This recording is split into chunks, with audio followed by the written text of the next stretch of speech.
Hello everyone, this is Mr. Kim again. So welcome back to the iCANX Young Scientist Awards final defense here. Yesterday we had so much fun to see great presentations, and today we're going to have amazing 9 presenters again. So I'm a moderator, Miso Kim from Sungkyunkwan University in Korea. So here I'm going to moderate the session with Martin, Professor Martin from Iowa State University. So say hello, Martin. Okay, Hi, everyone. Okay, thank you. So today we're gonna have 5 amazing young scientist committee members awarded selection, and Alice is here, and Paul is here, and Nick is here from MIT, and Chris is here, and Junli Wang is here. And thank you very much for being with us today again. So we're gonna start directly from the first one. So the first presentation, I'm very happy to announce. So these are the final 9 speakers, and the first one will be Professor Jung from Xiamen University, and he'll be sharing his research stories with the title of Microcavity Exciton Polaritones in Two-Dimensional Semiconductors. Long, the stage is yours. Thank you.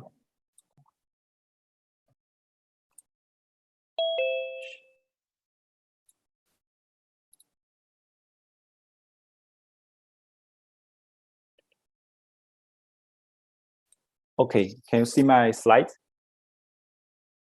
Yes, very good. Okay, thank you for your introduction.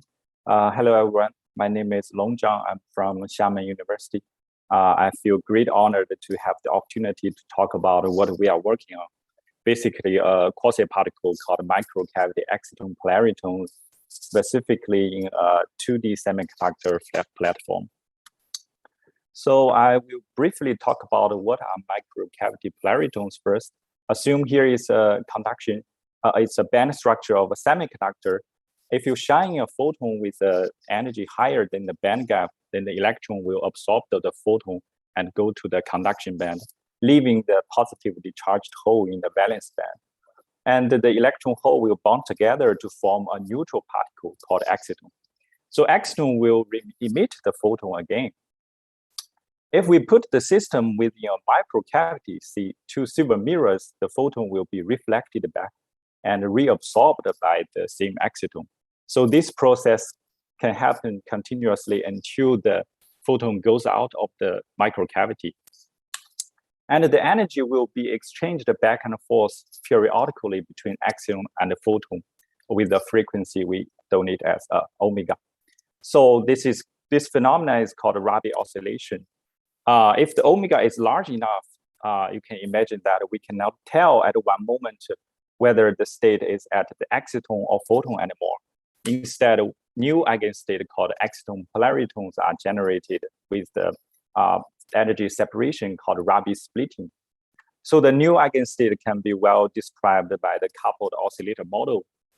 And typically, we sweep the photon energy across the exciton and observe the anti-crossing behavior and the Rabi splitting. That's how we demonstrated strong coupling. So let me emphasize the criteria for strong coupling. If we consider the finite lifetime of both exciton and photon, the criteria is the Rabi oscillation frequency needed to be larger than the decay or defacing rate of these 2 particles. You can understand it like this: within their lifetime, they needed to exchange the energy coherently back and forth at least in 1 period. Otherwise, the system is in the weak coupling regime. So the cavity just enhanced the spontaneous emission of photon, but there is no new eigenstate generated. While in strong coupling regime, we have polaritone, its new eigenstate, its linear superposition of the exciton and photon. Such a half-light, half-matter quasi-particle can reach new concepts and better devices. So this diagram is trying to show you why microcavity exciton polaritones are interesting. First of all, we know polaritone is a boson. So the most famous phenomenon for boson is Bose-Einstein condensation. But for conventional boson like a cold atom, the transition temperature is very low. If you look at the expression of the transition temperature, it is inversely proportional to the effective mass of the quasi-particle. if we work on polarity tone, as we know, because of the photon components, the effective mass of polarity tone is very small. So we can even expect room temperature condensates. So polarity tone BEC superfluidity and vortices have been observed. Imagine that all the particles occupy a single state, then the emitted light will be coherent, just like a laser, but at a very low threshold. So polarity tone laser is a very energy efficient quantum device. So to the other extreme, people are also trying to push the strong coupling to a single particle level, like single exciton strong coupling or single photon nonlinearity, which will result in the single photon source and a single photon switch. They are key elements for the quantum information technology. Also, polarity tones are integrated in the semiconductor platform. So taking advantage of the material nanofabrication technology, we can apply all kinds of potential landscape into the system and simulate the Hamiltonian in the condensed matter physics. So polarity tone simulation paves a new way to realize quantum simulation.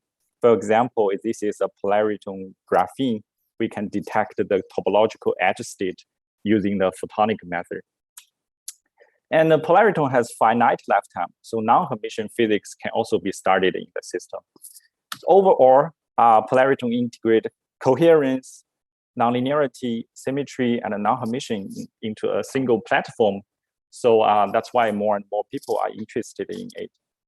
So from the point of material, initially people focus on gallium arsenide or gallium telluride system.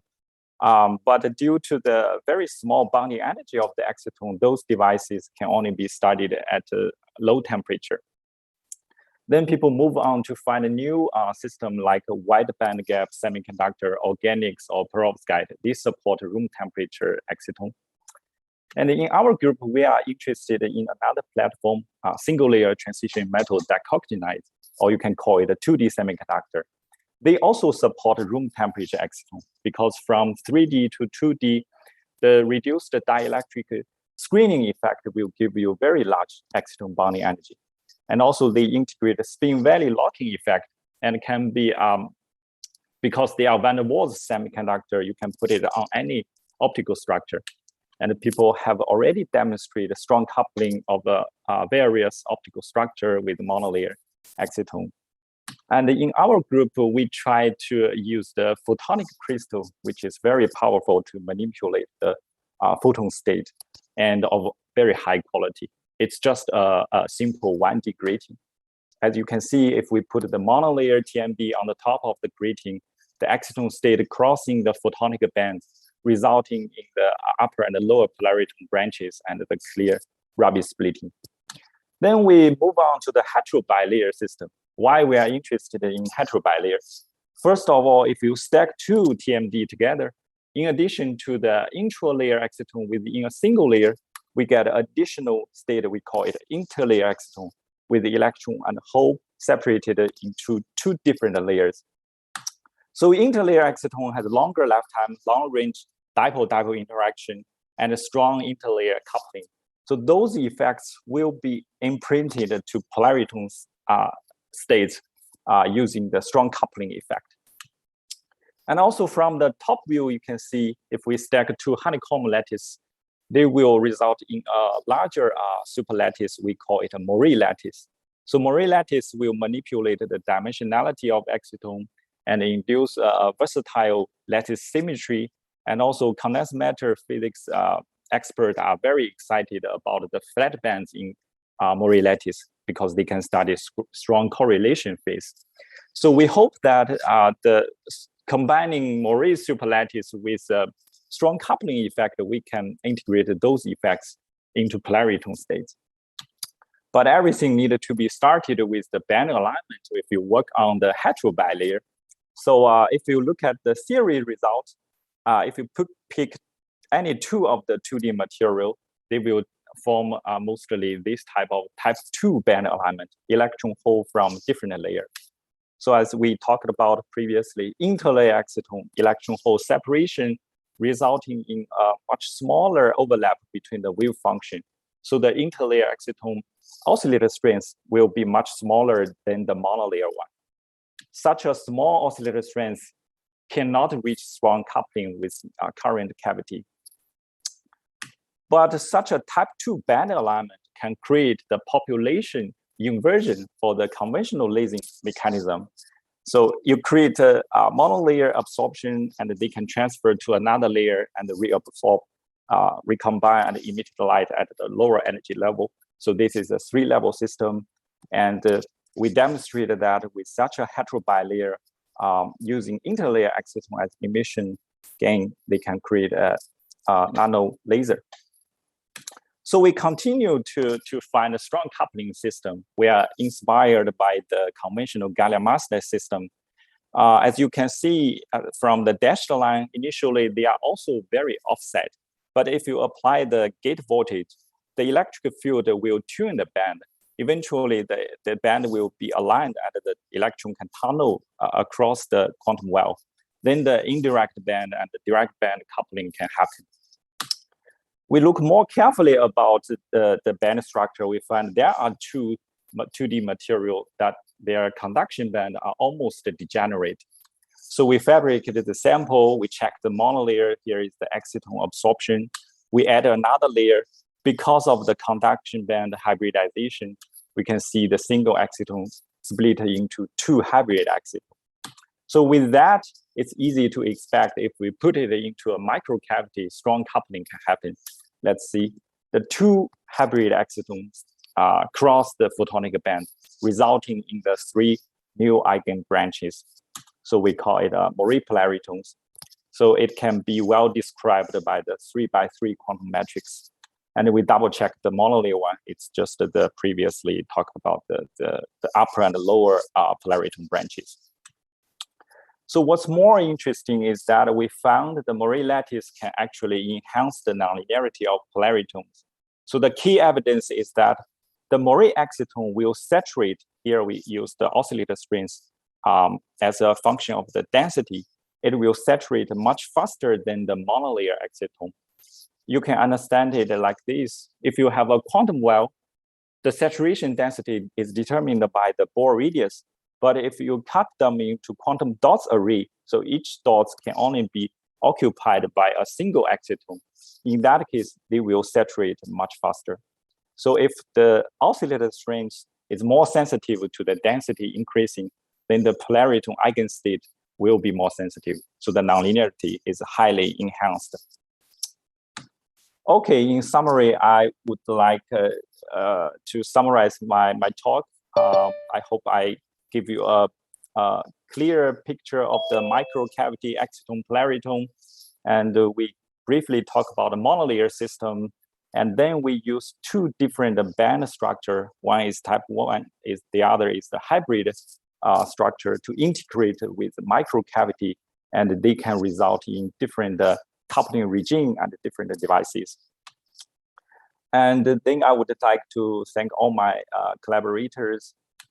The last slide I would show you that my mom always asked me what you are working on because you are a scientist.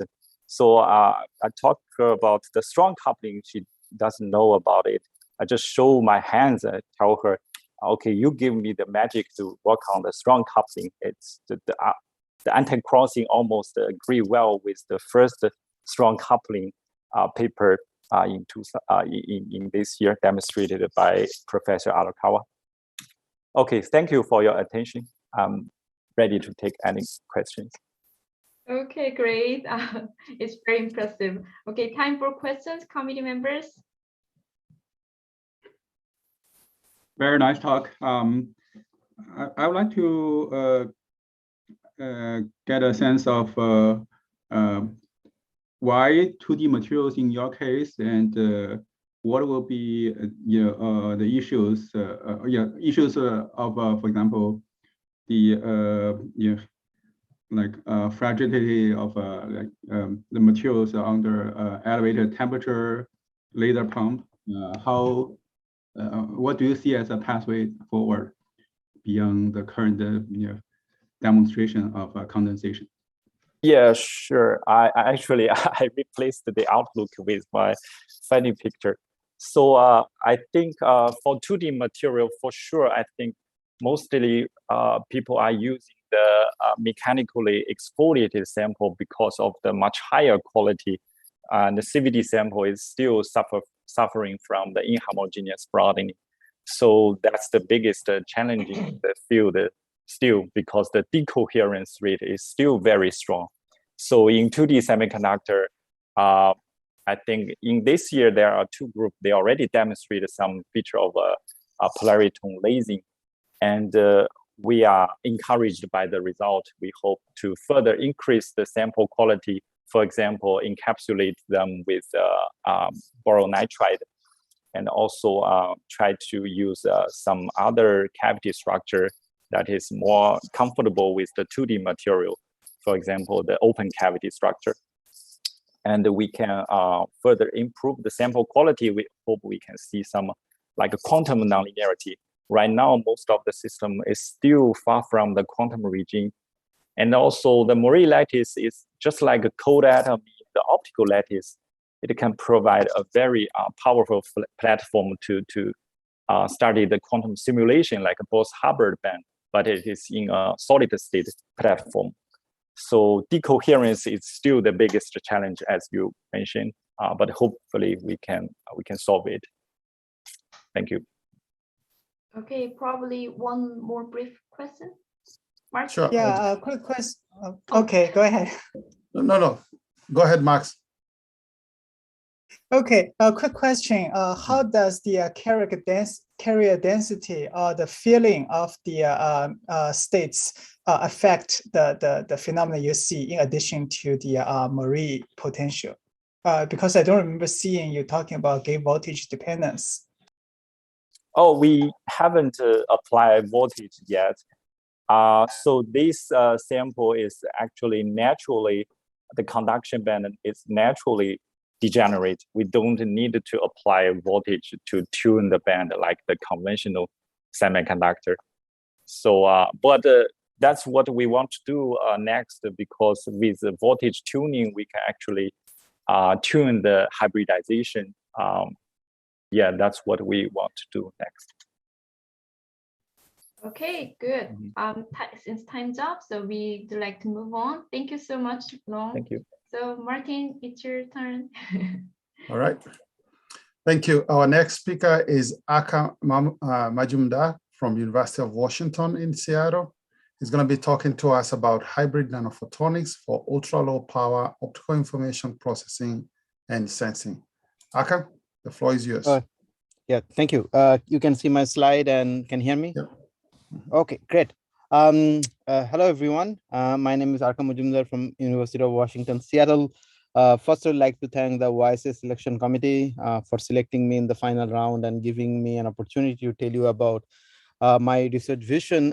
So we are really focused on developing hybrid nanophotonics for very low power technology with primarily goal towards information processing with optics and also sensing. I'd like to acknowledge my team and various funding sources. So as I mentioned, that we are interested in very low power optoelectronics, which essentially means we want to get low power nonlinearity, very low power reconfigurability, and also like optimizing a system level, the power consumption. And I believe to really reach this low power optical information processing, we need to innovate on the materials, devices, and system side. And in today's talk, I'm going to give you a snapshot of some of the research that's going on in these three aspects to really reduce the optical power consumption. So let's start with materials. So my group is looking into working with atomically thin 2D material for quite some time. We demonstrated several kind of modulators, optically pumped lasers, cavity enhanced LED, second harmonic generation. But as previous speaker also mentioned, that the nonlinearity that we get from this 2D material cavity system is actually at very, very high photon number. It's not in this quantum nonlinear regime. So to demonstrate this kind of quantum nonlinearity, we started looking into developing a new platform. And this platform is made of this one-dimensional photonic crystal. It's a zero-dimensional nanoresonator. So you can actually store light and very, very small mode volume. And on top of that, we are actually creating a small dot out of this 2D material on the cavity. And this, by creating this dot, we are actually trying to confine the wave function in all 3 dimensions, even for the electronic wave function, which gives us much stronger exciton-exciton interaction strength. And based on, at least in the theory, it seems like using this platform, we can reach a regime where we are start seeing the single photon nonlinearity, which is shown by the anti-bunching in the transmitted light. But the first step towards reaching that is really establishing that there is a coherent interaction between the 2D material and the cavity. And as you might have seen that there is already a lot of work done in the exciton polaritons, but most of these things are done with the distributed bag reflector or kind of this kind of GMR or BIC based cavity. In this cavity, the mode is actually the mode volume is fairly large. So at least even theoretically getting a very, very strong nonlinearity with this large mode volume cavity will be very difficult. And this is the first time we showed that if we have a very small cavity, our mode volume is sub-wavelength cubic mode volume, you put 2D material, you actually start seeing some signature of coherent coupling, which we probed by bringing the exciton spectrally close to the cavity and observing the dispersive shift. So we can match the data with a quantum optical model and can estimate the coherent coupling strength. Okay. In another approach, we are also looking into with the solution process material, another low dimensional material system. And here also we developed this platform. Our platform is made of this silicon nitride nanobeam resonators. And the trick that we have, the new technology, is this cavity survives when you can, even though it is made of low index material like silicon nitride, we can wrap it with PMMA, like another resist, and we can still preserve a very high Q resonance. And in that PMMA, we can open a small window, and through which we can selectively put quantum material on the cavity. And now we are developing some giant quantum dot with almost 100 nanometer diameter. And this way we can actually put a single emitter deterministically and selectively on cavity. So as I mentioned, that we are actually developing several different platforms with extremely low dimensional material and very, very small mod volume cavities. And where at least theoretically we expect to see very, very low photon number nonlinearity, and we are now trying to probe that nonlinear interaction strength. Okay, so I'm going to change a gear a little bit and talk about what kind of progress we made in devices. So very specifically, if you think about current optical information processing systems, one of the key requirement is a reconfigurable switch, a switch that we can change with very, very low power, and preferentially some switch that doesn't have any static power consumption. So essentially, when you are not switching between 0 to 1 and 1 to 0, the material doesn't dissipate. You don't need to spend any extra power on that. So we are developing a platform using this chalcogenide bed phase change material, the GST. In this material actually is grown in an amorphous state, and you can change it to crystalline state reversibly using different pulse conditions. But interestingly, what happens if you see here that the index change is almost by 3, like the delta n is equal to 3, which is probably one of the highest change ever reported in any of the material. And that really gives us a way to create very, very small phase shifters and very, very small switches. Moreover, this is non-volatile change. So once you change it, you don't have to apply the external signal anymore. The material itself holds the memory that this state has changed. So we have demonstrated for the first time the GST on silicon platform. And by optical switching, we showed that we can actually turn it on and off. But these are all done with optical switching. So the kind of key contribution to our team was to demonstrate electrical control in on-chip platform of this GST on a silicon platform. And the key technology was that we used a PIN junction. So we used the silicon itself as the heater, which really simplified the process for the heater. And it's also actually something that is foundry compatible. And we were able to show that in on-chip electrically, we can control GST on and off almost 1,000 times, as you can see here. So that's one of the key contribution. And after this for several other groups follows the same way to show that control of GST using silicon heater. Now, if you look into this data, you can already see that the GST actually has pretty high loss in one of the state, which essentially means that you are going to have a very high insertion loss if you make that in an optical switch, which is again, starting from this whole notion that we want to reduce the power is a big source of loss of power. So we demonstrated very recently a 3OF guide based directional coupler. It's a kind of new design of how can we create a switch. And we also use the silicon PN diode, and we demonstrated like with almost a 10 dB extinction ratio over 6,000 cycle and very, very low insertion loss, that we can indeed create a very low insertion loss broadband switch using GST, thanks to both the material property, but also this kind of new device architecture. Finally, I'll just very briefly mention that the heater geometry is important. And very recently, we were able to actually control the GST using graphene as a heater. This really gives you extremely high energy efficiency, which we proposed 2-3 years back theoretically, and very recently experimentally demonstrated almost up to 1,600 cycles. And this kind of is an interesting point. You can see that we can get the very low programming energy compared to every other material system with a very large number of cycles. And we are really reaching the fundamental limit, the thermodynamically what is possible to the energy you need to spend to control the GST phase. Okay, so finally, very briefly, I'm going to talk about that. We talk about material and devices, but there is opportunity to really optimize at the system level to get a power benefit. Okay, and this ideas in very briefly is what people already have thought about. So can we use free space optics for computing, optical computing? And there are some examples here, like maybe you want to extract information from the scene, like depth, figuring out what the scene is, and these are all kind of computing problem.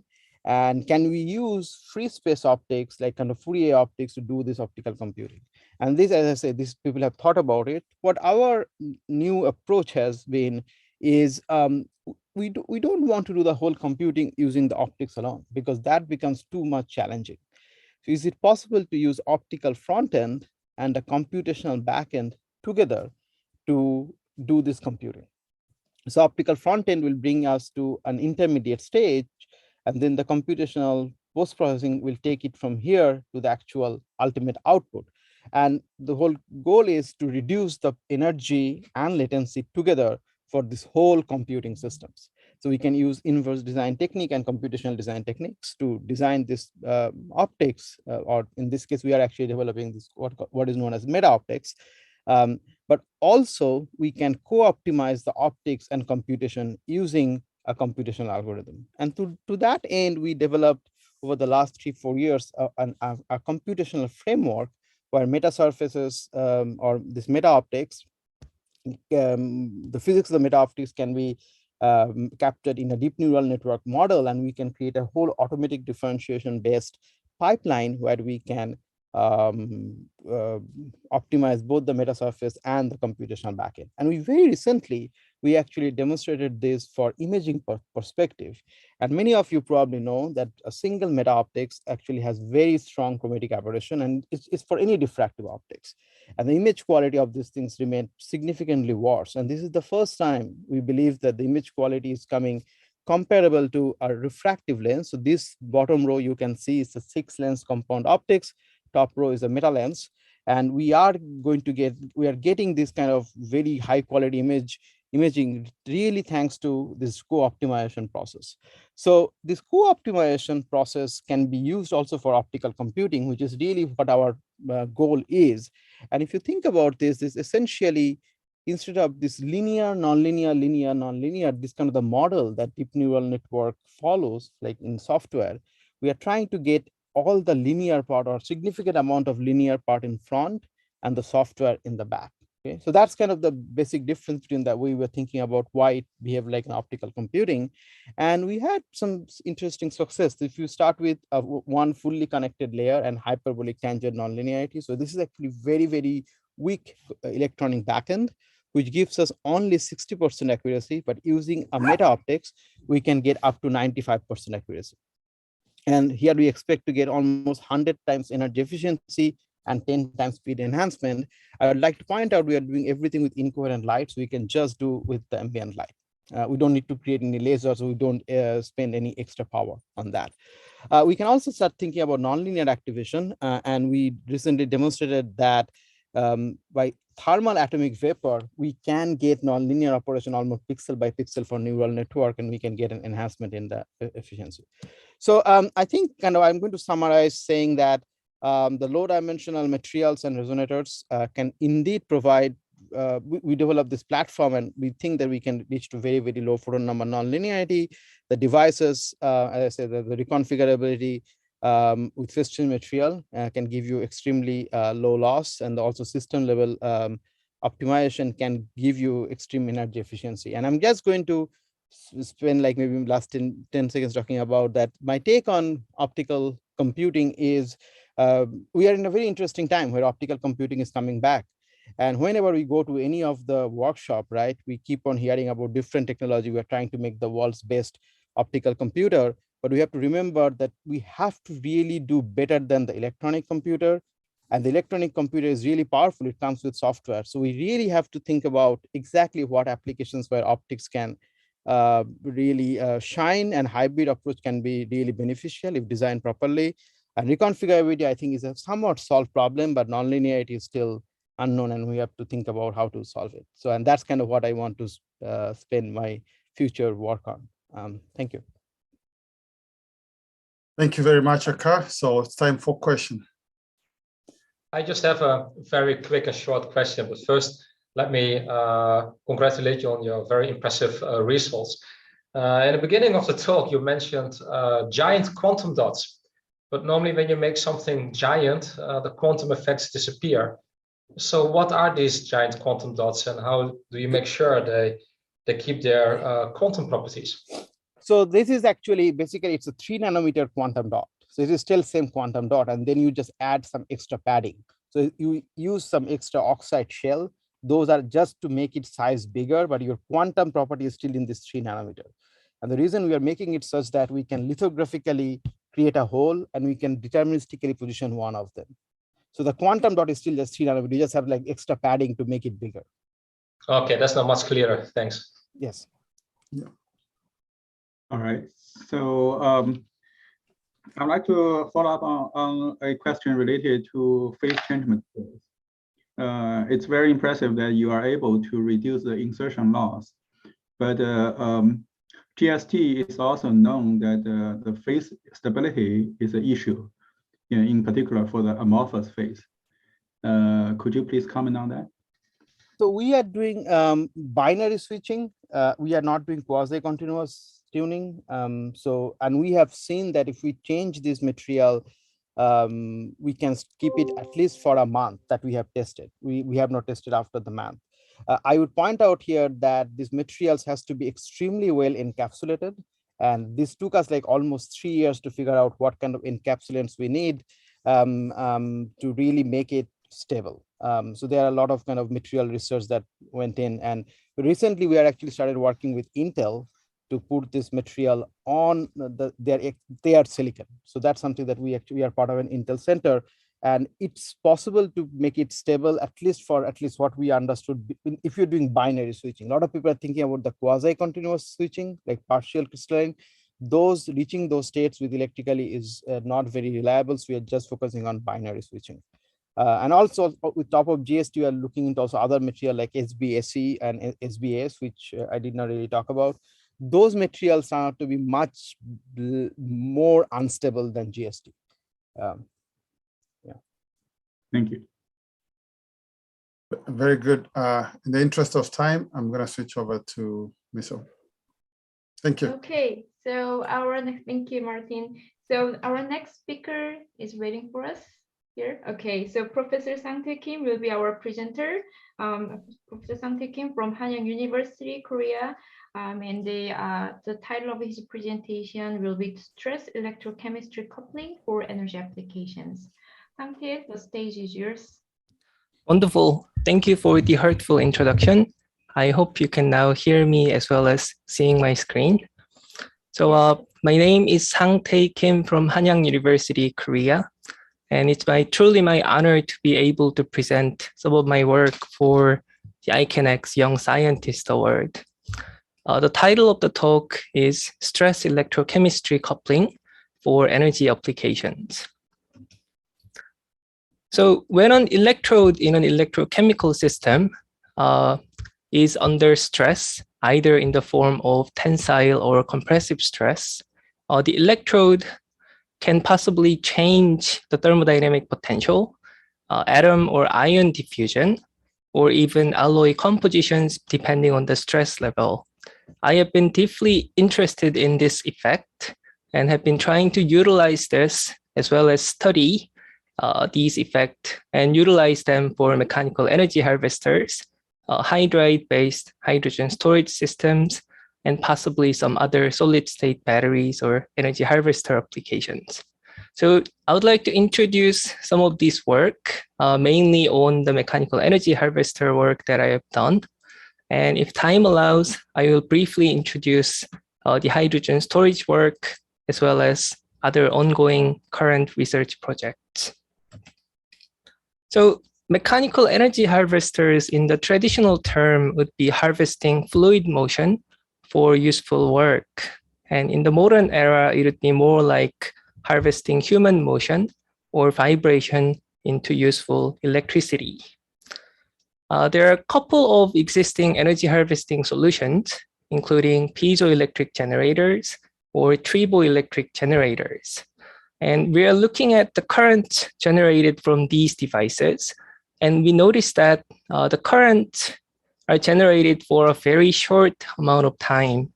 In fact, the generated currents are in the form of pulses with the pulse widths on the order of 10 milliseconds. This naturally signifies that they are very useful for high frequency motions above 20 Hertz, but they may not be so useful or efficient for everyday human motions where activities occur on the order of 1 second timescales. And based on this, we can actually come up with the goal for an ideal energy harvester. For example, if the stress input is applied at a certain frequency, if the energy harvester has kinetics that is too fast compared to the frequency of the stress input, then we're not utilizing the time for the stress input. So the area under the curve, which also indicates the total energy output, is not going to be very large. If the energy harvester has kinetics that is too slow, then we're not utilizing the device's full capability to generate continuous electricity. The ideal case would have an optimized kinetics, which maximizes the area under the curve here.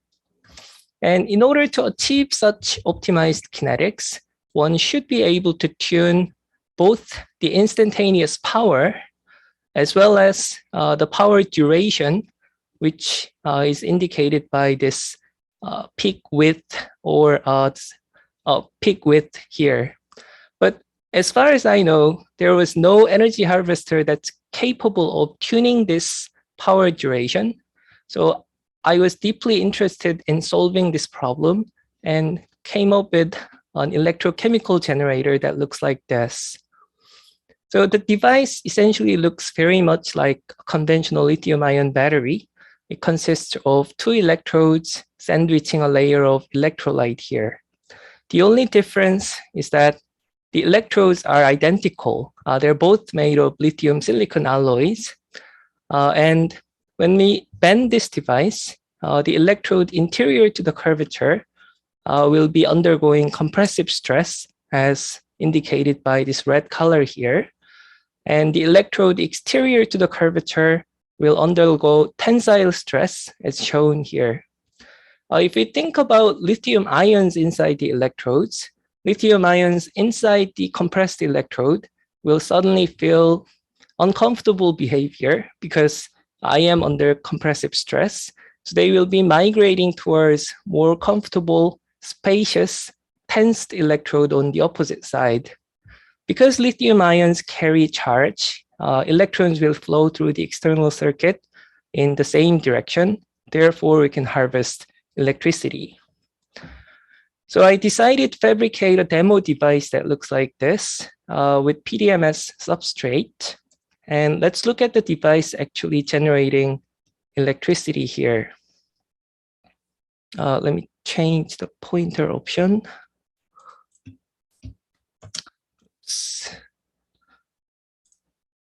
Okay, so the device is clamped here and it's connected in short circuit to a current meter. We are in real time and observing the current continuously being generated. And as the device gets unbent, we are observing negative current, which is because once the stress gradient disappears, the migrated lithiums will now go back to their original positions. And of course, we can repeat this multiple times to obtain continuous current.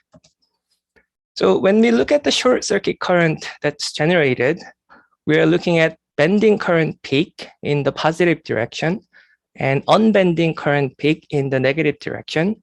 And both of them have similar decay characteristics of 3 seconds. The peak's full width at half maximum is about 3 seconds. This indicates that the device is capable of generating continuous current for at least 3 seconds. And I was able to repeat this process for at least 1500 cycles without any major sign of degradations. And at this point, I came to one specific, very interesting question. That is, why is it specifically 3 seconds? And which physical process would in fact dominate this 3 seconds? And if we can answer this question, we would be able to design an energy harvester that can tune the current duration instead of having a fixed 3 second duration. So observing this schematic here, we are looking at 3 major physical processes inside this harvester, namely diffusion inside the solid, colored in red here. The migrating lithium atoms will undergo ionization and recombination. So there is charge transfer reaction at the interface. And then there is the ion diffusion inside the electrolyte. But most electrochemists would agree that diffusion inside liquid electrolyte is so fast that it cannot possibly be the rate limiting step. So our current generation will either be diffusion limited kinetics, or it will follow the charge transfer limited kinetics. And if we look at the detailed kinetics derivations, the diffusion limited kinetics will follow the chemomechanical diffusion, which in the long time limit will follow the power law behavior. And the charge transfer limited kinetics will follow the Butler-Volmer kinetics, which is just a phenomenological description of forward and backward reactions. They will follow exponential behavior. So to identify which step is the rate limiting step, I had the energy harvester generate current continuously for 600 seconds, and then plotted that in semi-log Y plot and log-log scale plot here. And looking at the plots here, I noticed that after some time, the log-log plot exhibits linear behavior, signaling that the current generation is dominated by power law behavior. And indeed, solving the diffusion limited current equations in the previous slide well represents or reproduces the observed kinetics behavior. So based on this, I decided to change the electrode thickness from 100 nanometers to about 700 nanometers, and indeed observe that the current duration can change from about 3 seconds up to about 22 seconds. So this was the first energy harvester that I know with tunable current duration. And this will allow us to harvest energy from everyday human motion more effectively. And after some time, I came up with another question that's interesting to us. That's, can we image this stress-driven lithium flow with real-time imaging tools, such as TEMs, And if we can do that, we can possibly come up with interesting device ideas based on that. So to answer this question, I came up with two different kinds of particles. One's bare tin nanoparticle here. The other is oxide shelled tin nanoparticle here. And if we insert lithium into these two different kinds of particles, the oxide shelled particle will exhibit compressive stress in the core, mainly because the shell acts as a mechanical constraint. So I decided to put these particles into the TM column and lithiate them in situ. So this is the pure tin nanoparticle case, where it's expanding in real time as we insert lithium. But after some time, there's not much difference that we're observing. It just stays lithiated, expanded as they are. And this is the case for thin tin oxide shelled case, where this light contrast here indicates the oxide shell. The particle expands as expected, but after some time it shrinks, repeats expanding. And on the upper left corner here, there is a really dynamic behavior of core shrinkage nucleating a void. Looking at the still images here, we can tell that the shell remains intact and the core nucleates voids, signaling that there's lithium flow out of the core, possibly into the shell or into the electrolyte or even other particles. So based on these, I was able to come up with a device design which utilizes yolk shell electrodes on one side and alloy nanoparticles on the other side, which will be able to harvest hydrostatic stress very efficiently. This work is currently ongoing. So let me now switch gear to the hydride-based hydrogen storage case and possibly introduce other research topics if time allows. So metal hydrides are one promising form of hydrogen storage materials where hydrogen gas gets inserted into the lattice of metallic crystals. But these metal hydrides face intricate stability issues. For example, magnesium hydrides are one very promising material, but because the hydride form is very highly stable, in order to extract hydrogen from this magnesium hydride, one requires very high temperature above 280 degrees Celsius. On the other hand, other materials like lithium aluminum hydride or palladium hydrides are highly metastable, so they would easily lose hydrogen, and high hydrogen pressure is required for hydrogen charging. So in between these two extremes lie the optimal stability, and if we can achieve it somehow with affordable, cheap materials, it would be an ideal solution for hydrogen storage. So one idea I came up with a collaborator was to utilize stress to tune the thermodynamic stability of hydrides. For example, if we encapsulate these palladium nanocubes with reduced graphene oxides, then when hydrogen gets inserted into these crystal lattices, they will undergo compressive stress, and we can tune the thermodynamics of these palladium hydrides. And indeed, we were able to see that as the particle size goes into the nanoscale, we were able to tune the thermodynamics, which is the reaction enthalpy here, towards more optimal thermodynamic stability regions. 1 more minute, please. Yep, and the other ongoing research includes stress behavior inside solid-state batteries. For example, in the solid-state batteries, the solid electrolyte acts as a mechanical constraint to the volume-changing electrodes. So therefore, there's exciting stress-driven thermodynamic behavior, which we are studying now. And another energy harvesting concept that targets harvesting thermal gradients based on ionic motions is also in progress. So to summarize, I was able to introduce a new family of mechanical energy harvester and provide kinetics analysis of stress-driven lithium flow, directly analyze or directly visualize the stress-driven lithium flow, and provide thermodynamic tuning of hydride stabilities. So with that, I would like to thank my former advisor and direct collaborators involved in this research. And thank you for your attention. And this is a picture of my research group. Thank you. Okay, very nice. Also, time for questions. Yes, I must go fast. Okay, very beautiful work. I saw you done many, interesting works for the new family of the mechanical energy harvest. I'm really curious about how the long-term stability. Thank you for the wonderful question. So that's an excellent question because that's actually the first question the reviewers asked to our manuscript. And this is the data I prepared for them. It's because it's a battery, we're always concerned about the oxygen attack and the moisture attack.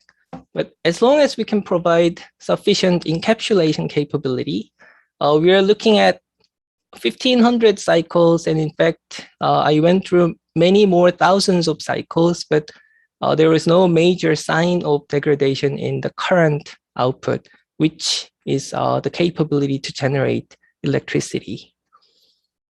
And this is, if I can answer a little more, this is because when stress tries to break the material, lithium ions will migrate to heal the material, much like the principles of creep, like Navarro herring creep case. So that's the reason why we're maintaining the stability of the device. I just have one quick question. You mentioned that by controlling the diffusion, it's diffusion controlled, you can change the length, the time. But you did it by making the devices thicker. Is there a reason why you did not try to change the dimensions of the ions? Because larger ions, you would also maybe expect slower diffusion, or is that too ignorant? That's another excellent question. Thank you. So we tried to come up with an electrode design principle, and we came to realize that if we use a larger ion, that will introduce two effects. The first one is slower diffusion, as you mentioned, and the second effect is increased volume change inside the material because larger ions are going in and out. And it turns out that when we try this with larger ions like sodium or potassium, their long-term stability gets compromised because significantly larger ions and volume changes are involved. And this is why we decide that lithium alloys are specifically better for this specific purpose. Thank you. Very good answer. Okay, good. Very perfect in terms of timing. So so Martin, do you want to take over? Yep. All right, our next speaker is Professor Xie. He comes to us from Yangtze University in China, and he's going to be telling us about minimally invasive bioelectronics. Xie? Yes. Okay. Thanks, Martin. Thank you.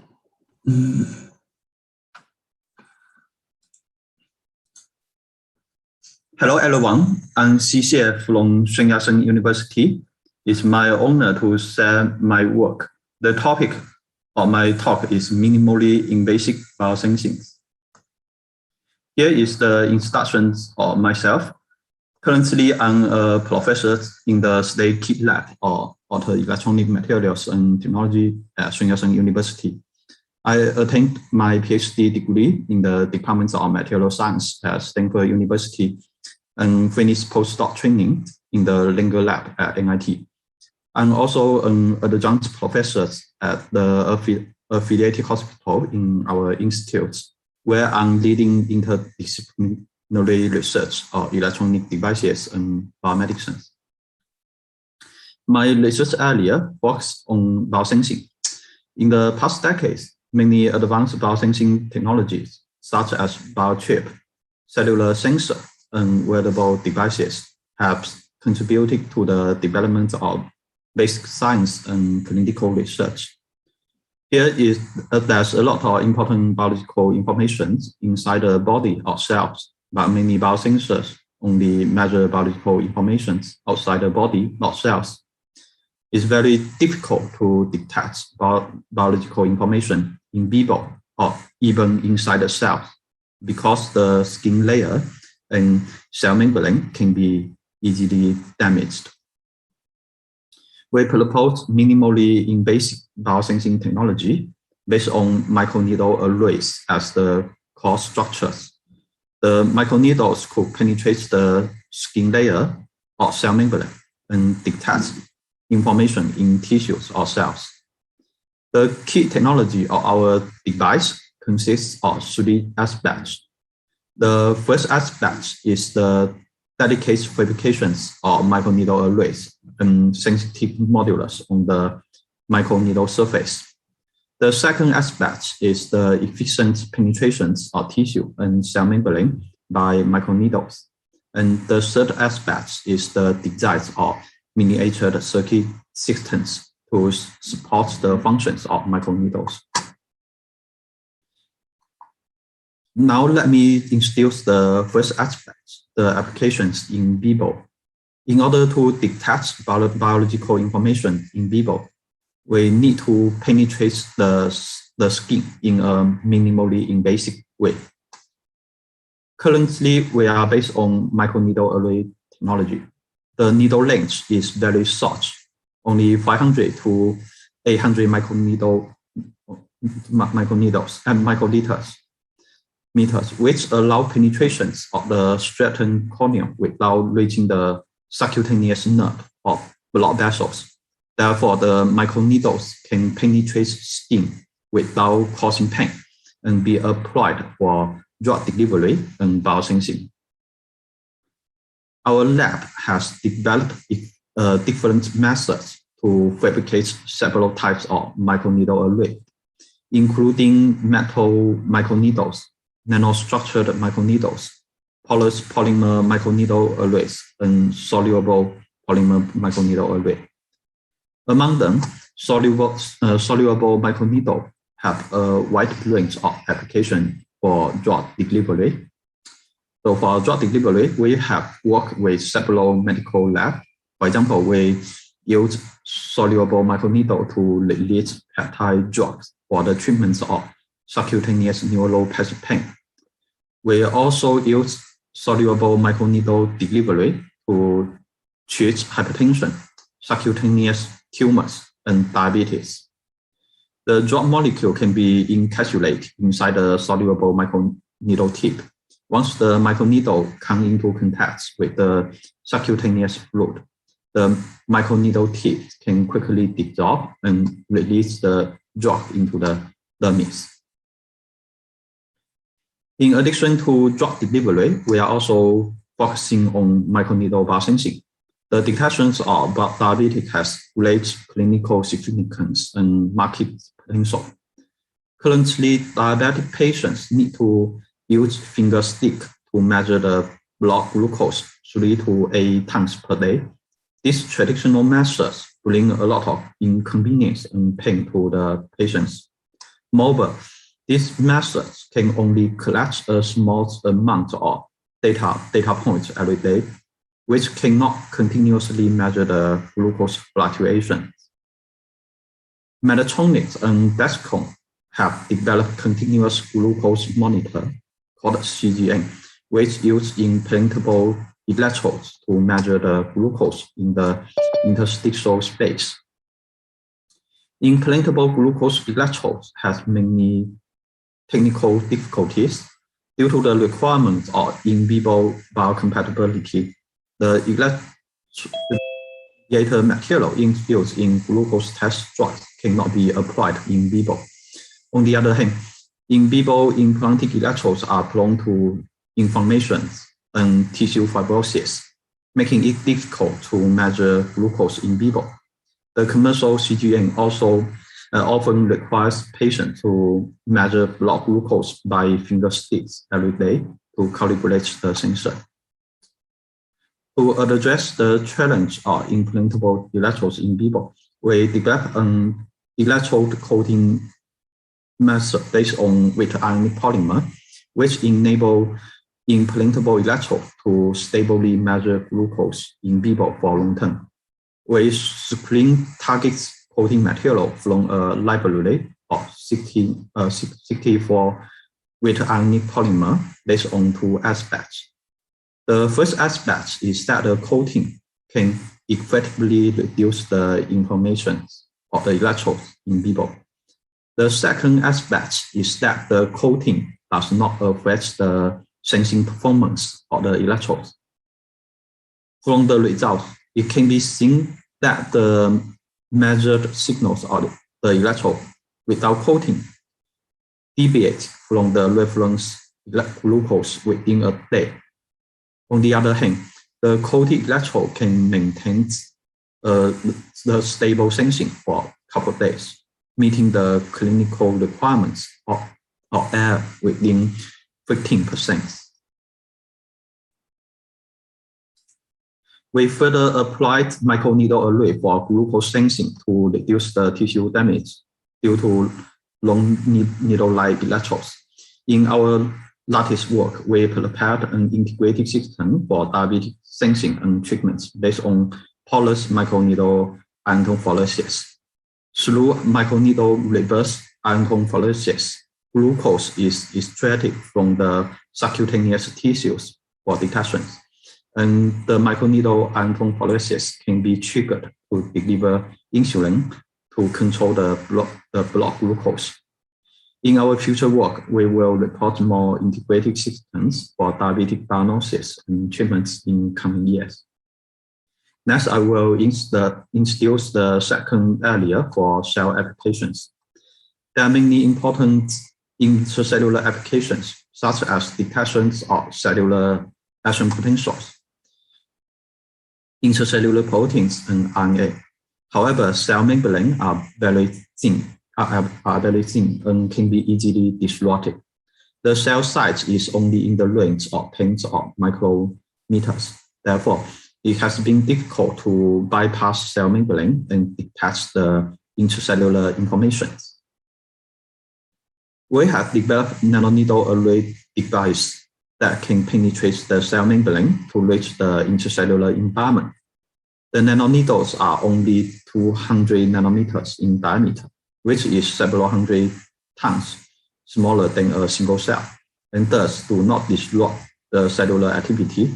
The key of this technique is the efficient penetration on cell membrane. We coupled the nanoneedle with physical fields, such as electric pulse or mechanical force, to increase the efficiency of cell penetration. After the nanoneedle access to the intracellular environment, different intracellular applications can be performed effectively, including intracellular drug delivery, intracellular electrical recording, and intracellular biochemical sensing. In this technology, we have systematically explored the fabrication of nanoneedle material, device integrations, mechanism study, and cellular application. We prepared hollow nanoneedle arrays by nanofabrications. We prepared hollow nanoneedle structure using a nanoporous membrane as templates, followed by atomic layer depositions and reactive ion etching. These nanoneedles are only 200 nanometer in diameter and 1 to 2 micrometer in length. The train nodes of this hollow nanoneedle run through the substrate and can mediate the diffusion of solution. We first studied the interface between the cell and nanoneedle. We found that when cells are cultured on soft nanoneedle, cell activities and health are not significantly affected. However, relying on cellular force, nanoneedle cannot simultaneously penetrate the cell membrane. We further found that the nanoneedle could activate immune cell. The nanoneedle exerts additional tension on the cell membrane, leading to the opening of potassium train nodes, which activates the downstream inflammasome pathway. The activations by immune response by nanoneedle is based on physical stimulation approach. which is different from conventional mechanism of immunoactivation by biochemical molecules. In this way, we further fabricate nanoneedle on microspheres, which could activate the immune response in vivo by injections of the particle. Besides cell activation, we further investigate how to improve the efficiencies of nanoneedle on cell penetration. We applied electric pulse to the nanoneedle. Since the solution in the channels of nanoneedle is electrically conducted, the electric field is able to localize the nanoneedle teeth. As a result, the cell membrane in contact with the nanoneedle could rupture due to the stronger electric field, while the other part of the cell membrane remains intact. After cell membrane is penetrated by the nanoneedle, we can deliver drugs into the cell or extract substance from the cytosol to the microfluidic channel at the bottom for subsequent assays and analysis. Conventional intracellular biosensing requires lysis of cell, while nanoneedle are capable of extracting intracellular substance in a minimally invasive way and can maintain the health of cell. So using the nanoneedle, we deliver DNA plasmid into the cell. The results show that a large number of cells express red fluorescent protein, demonstrating that the nanoneedles can penetrate the cell membrane efficiently. On the other hand, the cell viability can be well maintained. We further use RNA sequencing to explore the safety of nanoneedle after cell penetration. Our result found that the cell can maintain a good state if the cell membrane is continuously penetrated for less than 1 hour. After cell membrane penetration, the enzyme in the cytosol was able to diffuse along the nanoneedle's channel into the bottom microfluidic channel. By extracting these solutions at different time points for analysis, we are able to detect the dynamic change of intracellular enzymes. We further employed nanoneedle penetration for application of intracellular electrical recording. For cardiomyocytes and neural cells, the recording of intracellular action potentials is of great importance. The microelectrode technique enables the simultaneous recordings of extracellular action potential from multiple cells. The patch clamp technique can record intracellular action potential, but it's difficult to record signals from multiple cells simultaneously due to the complication of the operations. We use nanoneedle array to penetrate the cell. You have 1 minute. And reach the intracellular environment. The nanoneedle electrodes are able to record intracellular action potential and allow simultaneous recording of multiple cells. We have complicated the proof of concepts for this technology, and a full system is under development. To end up, our lab is focusing on minimally invasive biosensing research to explore application at the cellular and in vivo level. Our technology is expected to provide promising tools for disease diagnosis and treatments. Finally, I would like to thank my research team at Sun Yat-sen University. I also would like to thank many biomedical collaborators for their support. And that's all. Thanks. Thank you. Questions?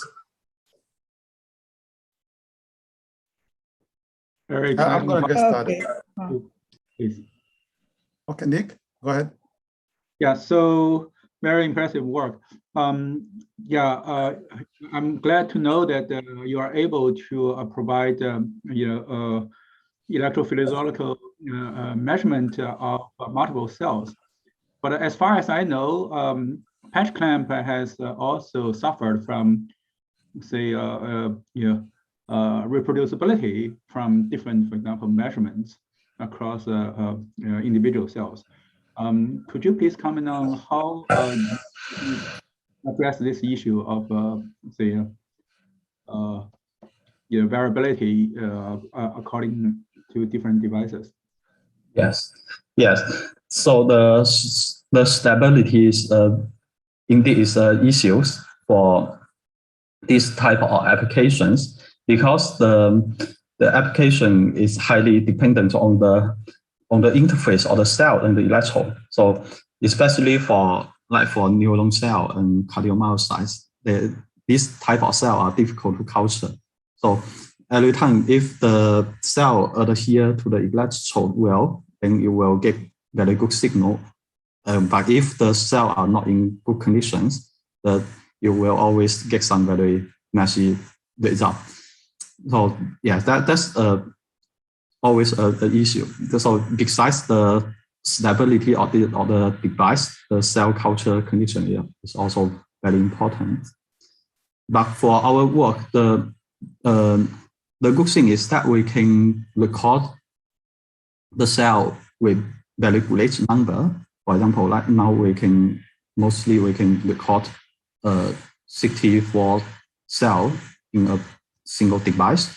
So the throughput is much higher than the patch clamp. For patch clamping, even for the recently developed high throughput patch clamp, they can always just perform on very limited number of cells. So for our case, we can record many cells at the same time. So since you have so many cells, every time we can always get some channel working to get the cell signal. But it's difficult to get all the cell recording work on every electrode every time.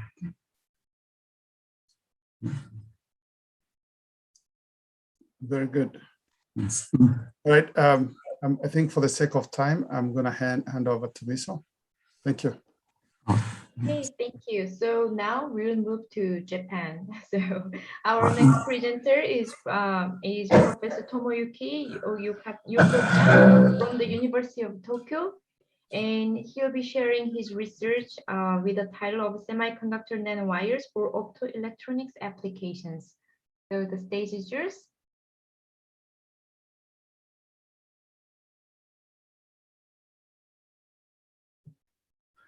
Okay.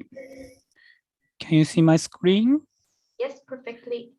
Okay. Yes. Thank you very much for your kind introduction. My name is Tomoyuki Yokota from the University of Tokyo.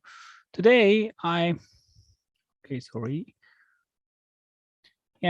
very happy to share the recent activity with you. Today's title is a conformable imager for biometric data measurement. Okay. Global aging is widely perceived as one of the most significant risks to global prosperity. Japan is the world's most aged society. We became a super aged society for the first time in 2007. The rate of those ages 65 and over was 27.3% in 2017. And is projected to surpass 30% by 2025. And the aging of society is by no means limited to Japan. According to Moody's, 30 countries will be super aged by 2020 and 34 countries by 2030. Soaring medical expenses and a shortage of skilled workers in medical and nursing sectors are becoming a big issue. Innovation for healthy longevity society and social system reform are urgently required. In order to find the possible solution to this pressing issue, home healthcare system and which people are responsible for their own health is getting more and more important. It is no longer feasible to care for the elderly only in hospitals or nursing care facilities, nor is it a good thing to do.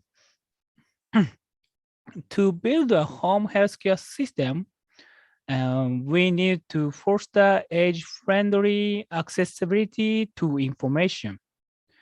How wonderful it would be if everyone could monitor biometric information easily accurately anywhere, anytime.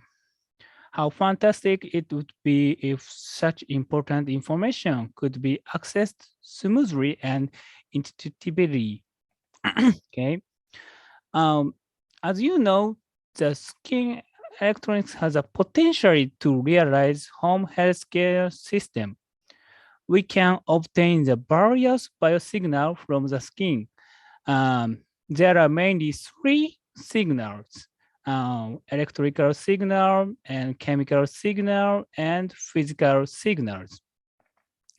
Many of these signals are used as a biomarker to detect the disease.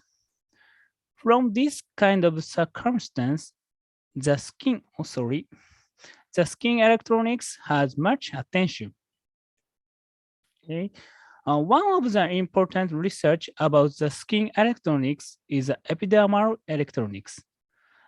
Professor John Rogers has developed novel electronics which can directly attach the skin, like this. The important point of this research is improving the conformability by reducing the thickness of the device. If the thickness of the device is only 5 micron, there is no gap between the device and skin. This kind of the good conformability can realize the high accurate biosignal measurement. Sorry. One of the important skin electronics is this kind of flexible optical sensor. The optical sensor can detect the biosignal information in the body without any damage to the body. Currently, the many flexible optical sensors were reported. Left pictures show the pulse oximetry, which contains a 2-color OLEDs and 1 organic photodetector. They can measure the blood oxygen ratio from the skin. Right image shows the muscle contraction sensor. This one, the sensor contains OLED and organic photodetectors, and they succeed to control this kind of robotic arm using the biosignal. However, this device didn't show the good flexibility due to the thick substrate. To solve this issue, I developed this kind of ultra-flexible organic optical devices. These devices was fabricated on the 1 micron substrate. And this top illustration is the structure of the ultra-flexible OLED. To enhance the performance of the OLED, we use the ITO as transparent electrode. Our ultra-flexible OLED shows a good flexibility and conformability. You can see the blue OLED, this one was directly attached to the face. And also our ultra-flexible OLED wasn't broken after this kind of crampling test. This one, okay. Using the ultra-flexible OLEDs, we succeeded to develop this kind of ultra-flexible pulse oximeter. And the pulse oximeter contains 3 components, green OLED and red OLED and organic photodiode. The total thickness of the pulse oximeter is only 13 micron. So we can easily wrap the device, around the finger and detect the blood oxygen ratio. Okay. In addition, our device shows a good stability due to the high barrier film. This one, by stack the inorganic SiO1 and the organic pardon layer, we achieve the flexible barrier film. The 5-layer barrier film shows a water vapor transmission rate, WVTR, of 0.5 milligram per square meter a day. To integrate this barrier film on the pulse sensor, the ultra-flexible optical sensor survived for 5 days. Okay. Another important characteristics of our ultra-flexible devices is the stretchability. To combine the pre-stretched elastomer, this kind of pre-stretched elastomer with our devices, we can make this kind of wrinkle structure. This is a movie of the stretching test. This kind of wrinkle structure can add the stretchability to the sensor. Our OLED shows a good stretchability over 200%. Okay. Next, I will show our conformable imager. This is a picture of conformable imager. Our imager can be easily attached to the skin. Using this imager, we can take the image of the fingerprint and vein. In addition, our imager can measure the pulse wave. The total thickness of our ultra-flexible imager is only 50 micron. And due to the thickness, our imager shows a good flexibility.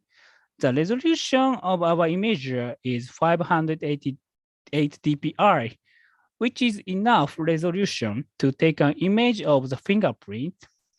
The readout speed is about 41 frames per second. Due to the high speed, we can measure the pulse wave. The area size is this 1.26 by 1.28 square centimeter. And also the EQE of this sensor is more than 0.5 in a near infrared region.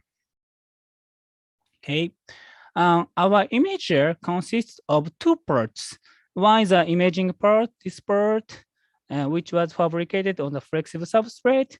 And other part is the radar circuit that contains the silicon chip in this region. And right figure, this one shows the cross-sectional structure of our imager. The imager consists of organic photodiode and low temperature polysilicon TFT backplane. Okay, this is the characteristics of the organic photodiode. We use PMD PP3T and PCBM bulk heterojunction as an active layer. This active layer shows a good absorption in near infrared region. So left graph shows a photoresponse characteristics. Our OPD shows a low dark current. And when NIR light exposed to the imager, the photocurrent was increased about 4 times here, 4 orders, sorry. And right graph shows the EQE characteristics. When we applied -2 volt to photodiodes, the EQE of 850 nanometer is about 1, which is a high value compared with other flexible organic photodiode. Okay, next I will show the imaging result. We directly attach the finger to the imager for taking the image of the fingerprint and measurement of pulse wave. This is a result. We succeed to take the good image of the fingerprint, and also we can detect the pulse wave at the same time. Okay, and in addition, we can take an image of the vein. And the left figure shows the measurement setup of the vein image. And the right vein images were taken by our imager and CMOS sensor. The shape of the vein is almost same. Okay, finally, we fabricate the wearable type imager. This one, this is a picture of the wearable type imager. We integrated the conformal imager and the flexible rubber. This one is a flexible rubber and NIR LEDs with, okay. Then we try to take the image of the vein. Left graph shows the measurement setup of taking the image of the vein, and right is the result of the imaging. We directly attach the imager on the wrist without any kind of optical lens or something. So right to image the vein, the quality is almost same as no wearable type imager. Okay, this is summary of my presentation. We have succeeded to fabricate a conformable imager, which can take an image of the vein and measure the pulse wave at the same time. Our imager shows a good flexibility. One is a ultra-flex photonic system. Okay, sorry. And also we succeed to develop the conformable imager. The resolution of imager is 580 dpi, and readout speed is 41 frames per second. EQE is more than 0.5. Finally, I want to thank my collaborator and my students. Thank you very much for your listening. Okay, thank you very much. So it's time for questions. Okay, maybe I go for the first questions. Actually, it's excellent job for this high resolution image. I'm wondering, can you calculate, the difference from different peoples? So because, once you can see the blood speed or something, or even the pulse or all this, it really depends on individuals, right? Yeah. Yes. Did you do the data analysis afterwards? Thank you very much for your good questions. Currently, we try to measure the many people's vein imaging, but unfortunately, we have a additional experiment to recognize the difference vein, because sometimes the adhesion between the imager and the skin is not good. So sometimes we can take the good image, but sometimes we cannot take image. So we have to improve the analysis of the image, and also we have to improve the device quality, I think. Okay, good. Any other questions? So I can jump in. Very good presentation, very interesting work. But in some of your wearables, you had hard silicon chips. Yeah. And the challenge is always, how do you interface the hard materials with the flex materials? And how do you manage that interface to make sure that you're not losing data at that point? Okay, thank you very much for your good question. This is one of the most difficult part to make the all flexible system. So, and currently we use this kind of flexible printed circuit, but recently we succeed to integrate this kind of silicon chip on the very thin lava substrate. So I think in the future we can improve the flexibility of using this kind of system. So, but right now, we didn't succeed to make the all flexible conformable device system. Thank you. Yeah, thank you. Okay, so we can take probably one more question. Well, you mentioned quickly that in the future you think you can solve these problems, but do you have also ideas how you can solve these problems? Yeah, it is a very difficult question. Yeah, actually, this interface is very problem. So, yeah, now we are constrained to how to solve this problem. Yeah, sorry, it is not Surface unclear is question. evil. Now interface is evil. Yeah, yeah. Okay, good to go. Thank you Okay, so much. thank you very much. Okay, thank you. Martin? Yep, thank you.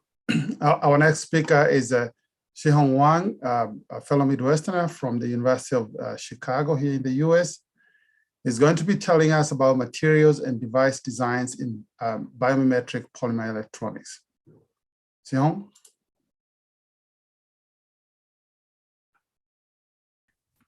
We can't hear you. Thank you very much, Martin. Can you hear me? Yep. And my slides is showing okay? Mhm. Yeah, thank you.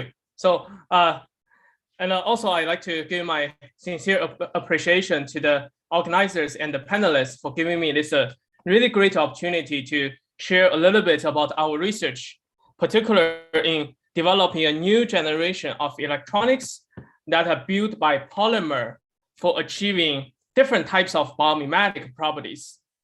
So talking about electronics is something every one of us really familiar. During the past 50 years, the dramatic development of electronics has basically suffused into every corner of our society.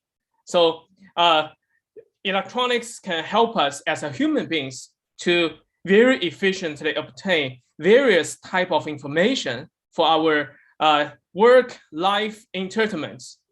Okay, but now when we look into our next 50 years, where could be the directions for the further development of electronics? So my vision is that the function of electronics actually could expand a little bit by just changing the terminology a little bit to obtain information now from human bodies by having this new type of electronics that can be integrated on or inside our human body to help us extract various type of rich human body information for different uses. So why this electronics is desired?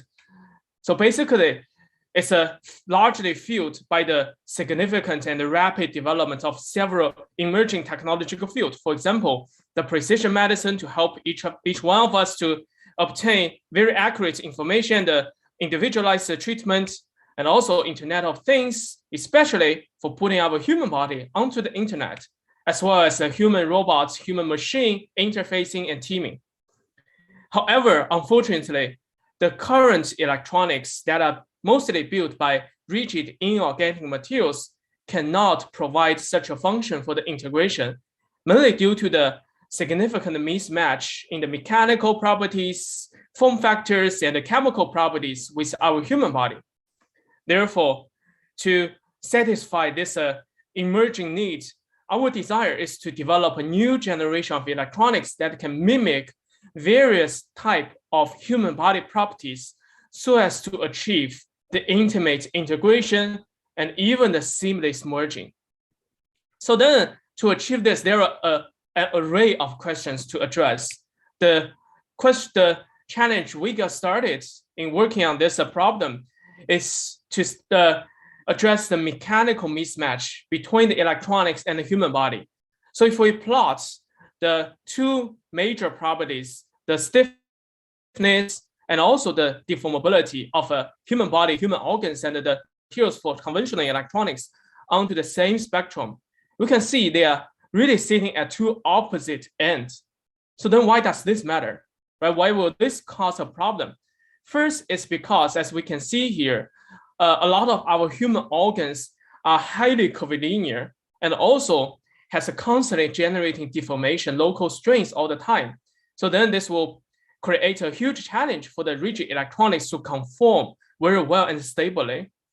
And then also a more difficult problem is the immunological study has found when the electronics is inserted into the tissue environment, then the significant size and the mechanical mismatch at the interface will cause repeated inflammation reaction for a body response that can eventually cause significant side effect to the human body and cause the electronics to lose the function.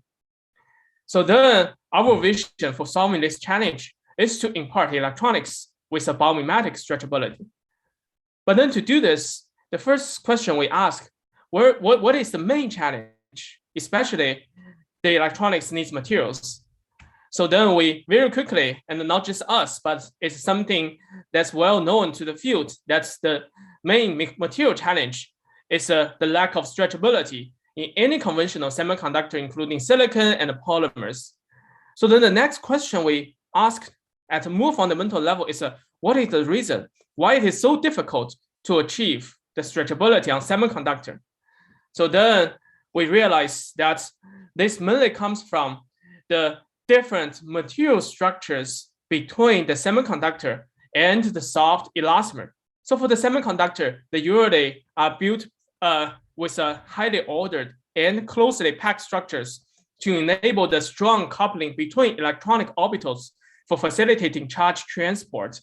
But then for elastomers, the deformability really comes from the highly disordered and loosely packed structures, so that when they are deformed, they can have room to move around to accommodate the strain.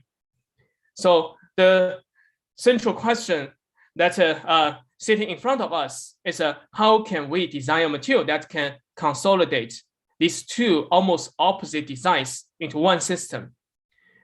So actually the approach that has led to the success of us is still by using polymer, but through applying a polymer physics phenomenon, so-called nano confinement, onto this type of so-called conjugated polymer or semiconducting polymer. So the way we design this material is by build the one-dimensional nanofiber structure, in which there will be a nano confinement effect serving to largely restricted the crystallization, the older structure, and at the same time also enhance the capability for the chain to deform to accommodate strain. And further, this structure is also embedded in a soft matrix, so that during the stretching, the crack propagation can be mechanically constrained. So this is the top and bottom surface we have built for this material. And then with this design, the realization of this material as a thin film have indeed significantly improved the mechanical stretchability as compared to this neat film, which will significantly crack and 100% strain. And then with this design, it can maintain the integral morphology under this same level of strain. And more importantly, this high stretchability is indeed reflected on the high stability of electrical performance, mainly the charge carrier mobility as a key figure of merit for the semiconducting property. Not just during one cycle, but even for 100 repeated cycles to like 100% strain, the performance is still comparable to amorphous silicon. So then this, after we have addressed this material challenge, we have this material to really achieve electronics, we still face additional challenge. That is how to utilize those materials mostly built by polymers with stretchable properties to integrate into like a high density of electronic devices, for example, transistors, so that they can be built into circuits. This is the challenge mainly comes from the significant chemical and physical property difference between polymers and inorganic materials. So from our additional step of research, we have been able to come up with a set of new fabrication techniques by fully utilizing the chemical and the physical unique possibilities given by polymer to pattern all the layers for the transistor into small dimensions and then stack together. So then they made up into a high density of a transistor array. At that time, it was 2 orders of magnitude improvement. And also being able to achieve very high stretchability still, and with even a scalable fabrication to fabricate thousands of transistors that can be attached to our skin so conformably that we even possibly not realizing it.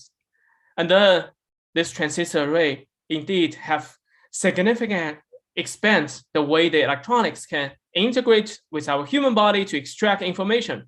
For example, in this particular example, we have developed this active matrix using the transistor array to drive the tactile sensor array, building into this 10 by 10, 100 pixel sheet with a skin-like form factor that can allow the very conformable attachment onto the human hand palm, serving as a secondary skin to map the location of the touch with a relatively high resolution. Okay, so everything looks indeed promising. It can operate under high strain, can provide function. But we still realize there is a additional one challenge to be further addressed. That is when we really come down to look at how the electrical performance quantitatively change under strain, we realize there is still some shifting. Although the material property has been quite stable, So actually that comes from like a seemingly unavoidable feature of intrinsically stretchable device. That is, the device geometry will change under the stretching.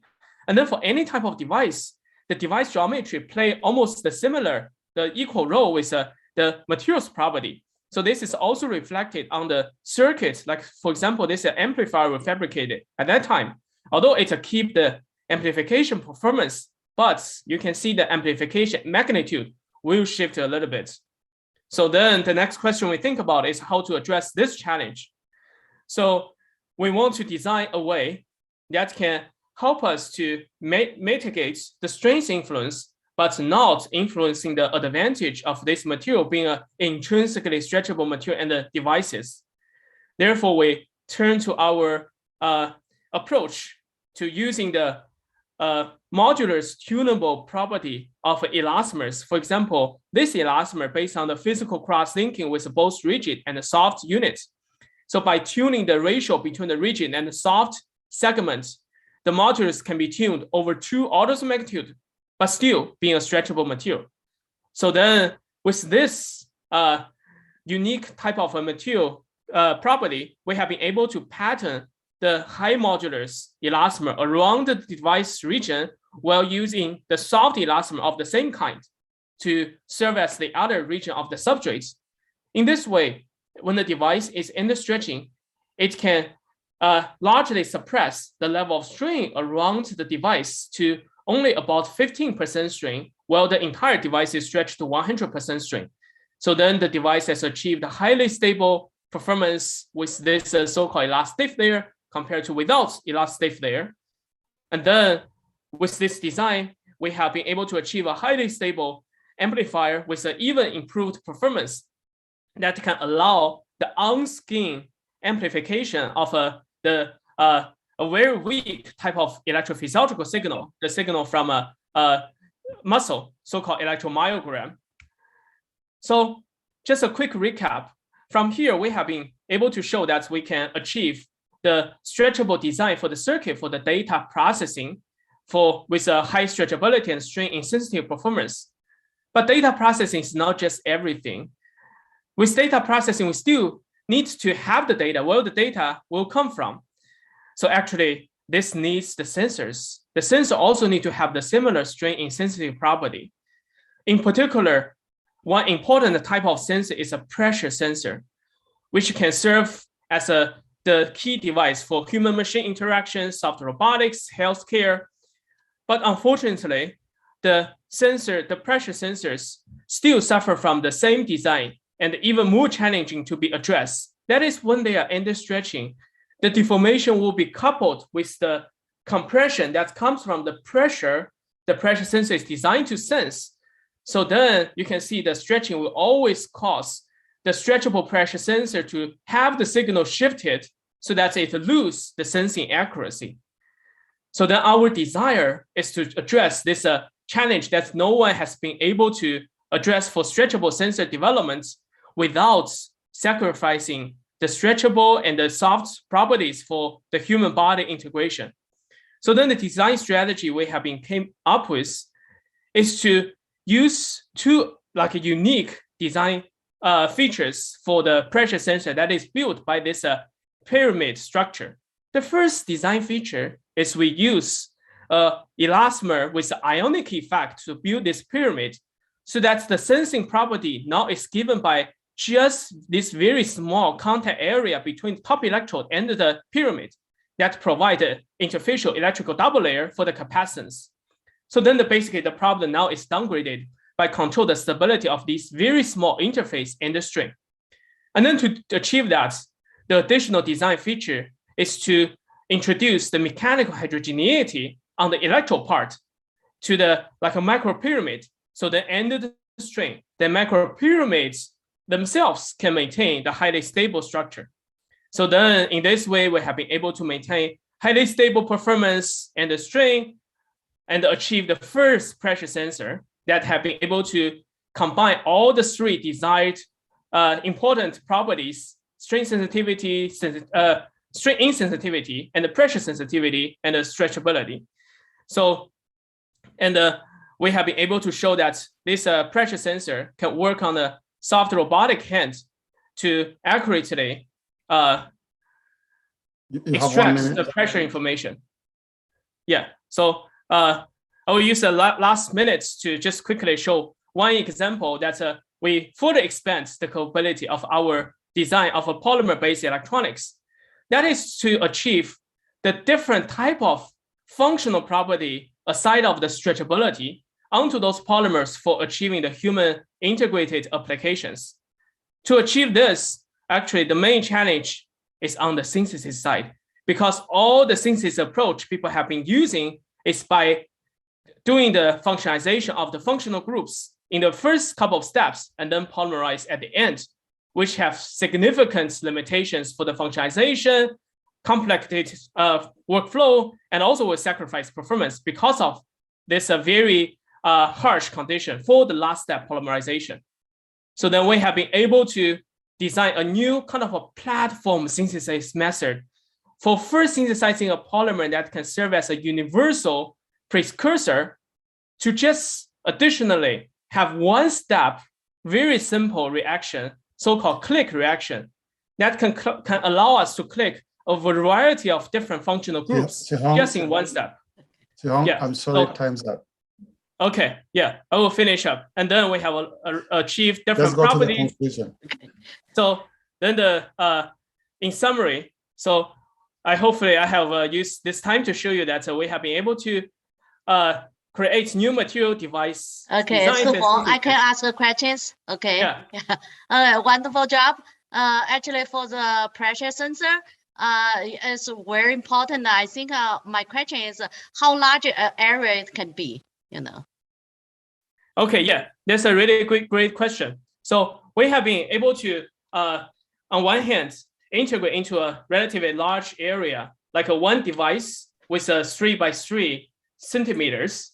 And then for the large area, more importantly, is for the array integration, that you can have the pixels reading from like a large area. So in our first work, we have demonstrated the capability of integrating into a 3 by 3, 9 total pixels. Of course, you know, there is still a significant room to further improve, but we don't really see a roadblock on the materials and device designs that can further allow higher integration density in larger areas. Thank you. It looks like you have solved every problem. I'm wondering why it is then not commercially available yet. Why I don't have them on me. So what are still the limitations you are facing? That's a great question. So actually, you know, the research up to date hasn't taken so much time. We published the first work in 2017. You know, commercialization usually takes some time. There are several challenges further need to be resolved for the commercialization. First is for the semiconducting materials, the patterning still need to be made into like a higher resolution. And also the circuit complexity need to be further improved. So we haven't been able to achieve, like with the current electronic design, like a very sophisticated functionality that can process the signals in all the required functions. For example, we have realized amplifiers, but we still need filter, we still need like a analog to digital converter. So those will take time to realize. And also, we also need like a stable encapsulation approach. Thank you very much. I think for the interest of time, I will hand it over to Kim. Okay, thank you. Okay, thank you. So I'm very excited to introduce Professor Sejong Kim as our next presenter from the University of Melbourne. So we are moving to Australia.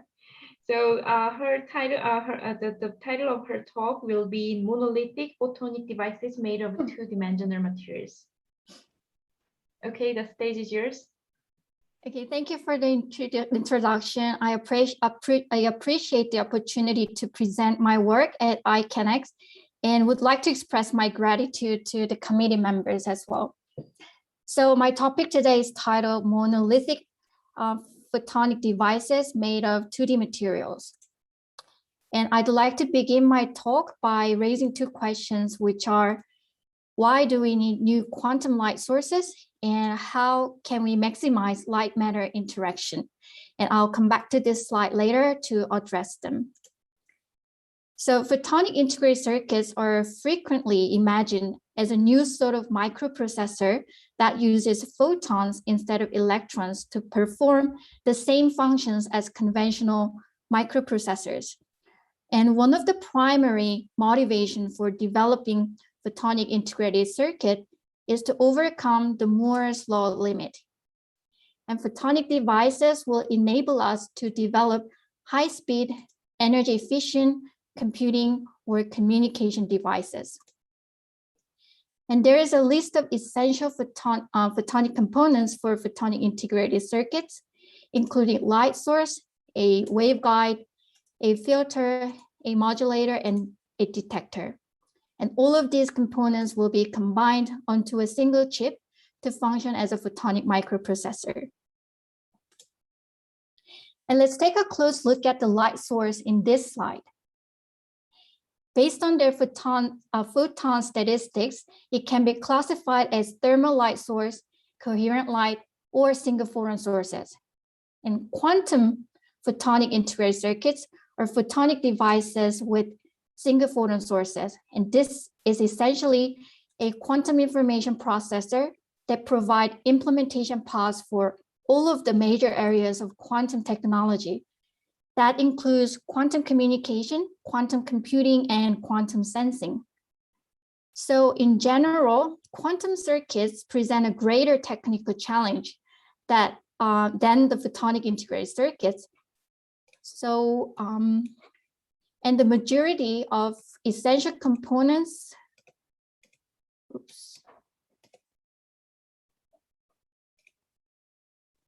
are in their early stages. The list of essential components are listed here, and we will focus on the single photon sources in this talk. Then the question is, what material can generate single photons? As a matter of fact, numerous solid state materials are capable of generating single photons.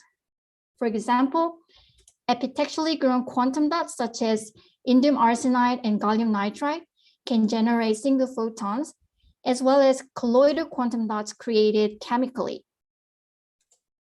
In addition, defects in crystals, so-called color centers, are also a source of single photons.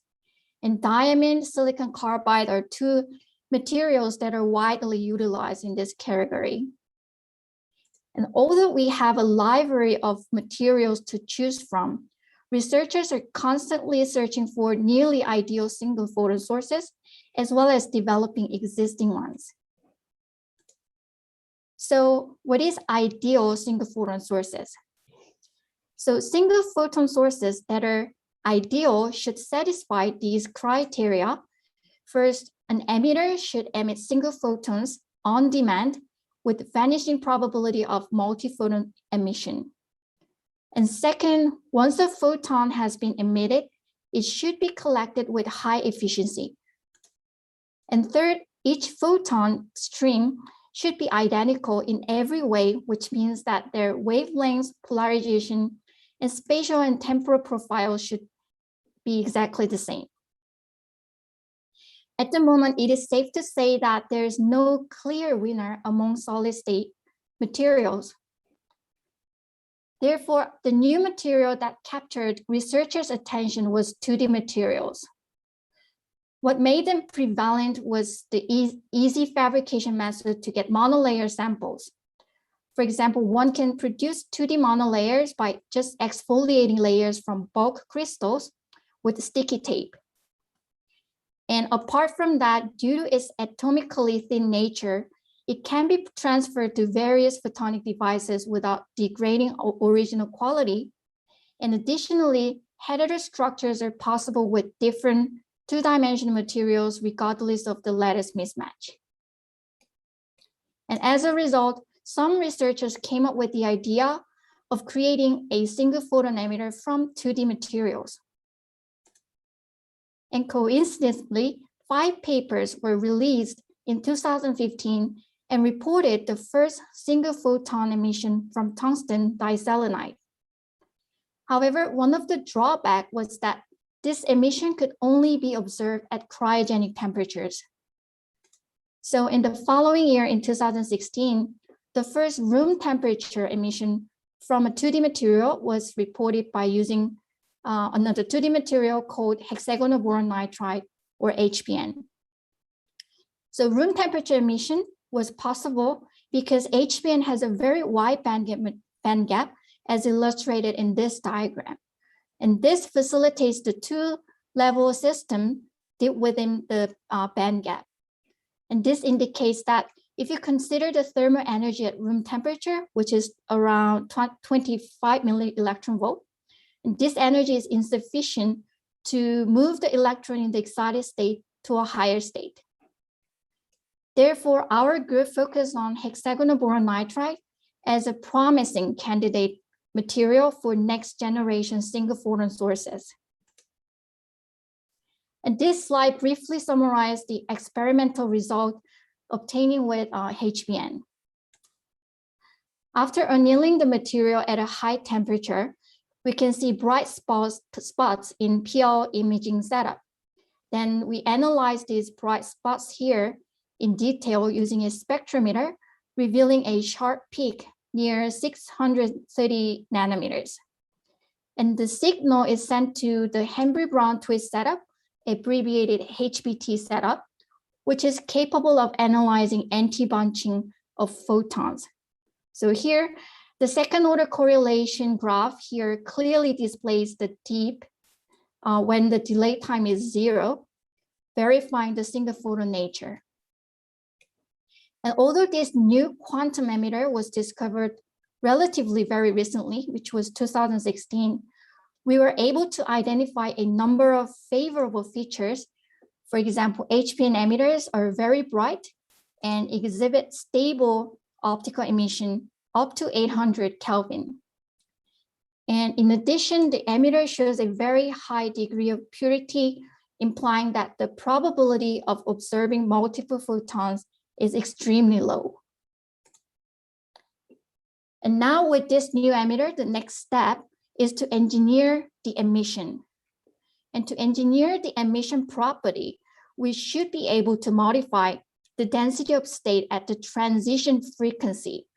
And this is where the optical cavity comes into play, enhancing the emitter's spontaneous emission rate. And the increased rate of spontaneous emission is referred to as the Purcell effect. To create a system in which light and matter are coupled, 3 requirements must be met, which are spectral matching, spatial matching, and polarization matching. And in this section, I will discuss these 2 first.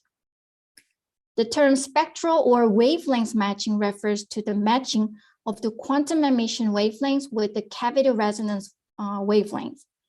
And meanwhile, spatial matching refers to the emitter's location relative to the optical mode's maximum intensity. And let's take a look at side cross-sectional view of this system.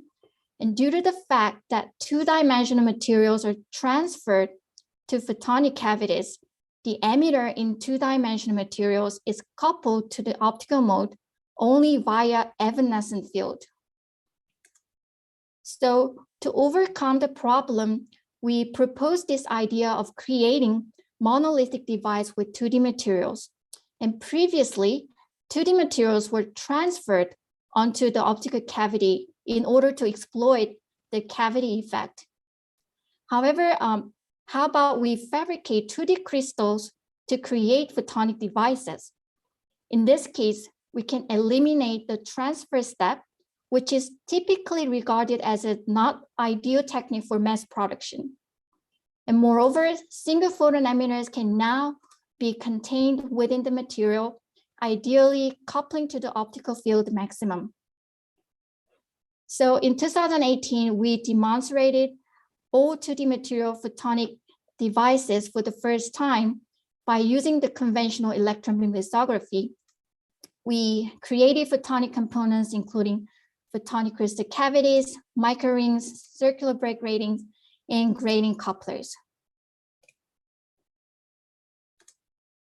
So here's the brief answers to the questions in the beginning. So why do we need new quantum light sources?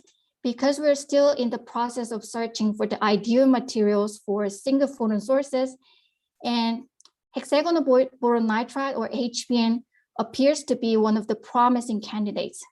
And next, to maximize the light matter interaction, we suggested a novel approach of creating monolithic photonic devices from 2D materials for the first time. And in the rest part of my talk, I will summarize our effort to integrate these emitters into waveguide and a cavity. So the experimental demonstration of waveguide integration has relatively short history. So the first single photon emission from a layered material coupled to on-chip waveguide was reported in 2017 by Tondorf and the team.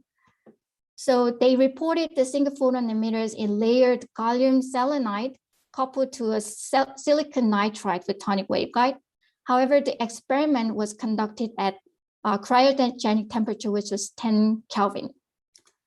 And in 2019, we reported a system of quantum emitters embedded in hexagonal boron nitride coupled to a aluminum nitride waveguide. And this was the first demonstration of two-dimensional quantum light source coupled to a waveguide at a room temperature. And this year, August, we also successfully demonstrated the monolithic system. And in this case, the coupling efficiency beta was higher than the other approaches. Aside from waveguide integration, cavity integration has been explored as well. Our first work was demonstrated in 2018. At this point, we were not able to show per cell enhancement. And very recently, it was published in last month, we were able to achieve both spatial matching and wavelength matching. And then the most importantly, emitter become brighter. And we were also able to tune the cavity resonance to achieve the coupling. So in this way, we could derive the per cell factor of 15. So to summarize, I'll just skip this briefly. But in the future, some of the challenges associated with HBN emitters should be overcome in order to develop a fully integrated system. So these are problems of random spatial position or random wavelengths and spectral instability, which is not covered in this talk. We will be able to demonstrate advanced quantum nanophotonic experiment by resolving those challenges. And finally, I'd like to thank all my previous group members and collaborators. I'd want to thank everyone for listening to my talk. Thank you very much. Okay, very impressive. So time for questions. Yeah, maybe I can start. Well, thank you for your very impressive talk. In single photon emitters, it's indeed very important that the emitters have certain properties and they must be perfect. You showed that you made many improvements, but I was curious how much better your solutions are with existing solutions. For instance, in the HBT measurements, the second order correlation, the zero delay, you showed 0.1, 0.4, but is that good or is that not so good compared to other emitters? Can you comment a little bit more in a quantitative manner about the performance of your devices? Thank you for your question. That's very insightful question. If I compare HBN emitters to other material system, there are pros and cons. So for example, HBN still works at room temperature, which is rare, but we know that diamond color centers and silicon carbide also working at room temperature. Mm-hmm. And if I also compare more with diamond system, they have they demonstrated two photon interference experiment, which is one of the important milestone for quantum applications. But HBN hasn't demonstrated any two photon interference yet. And however, most of the challenges I think can be solved.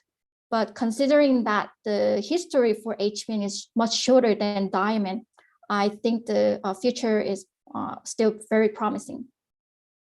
Yeah. Okay. Thank you. Thank you.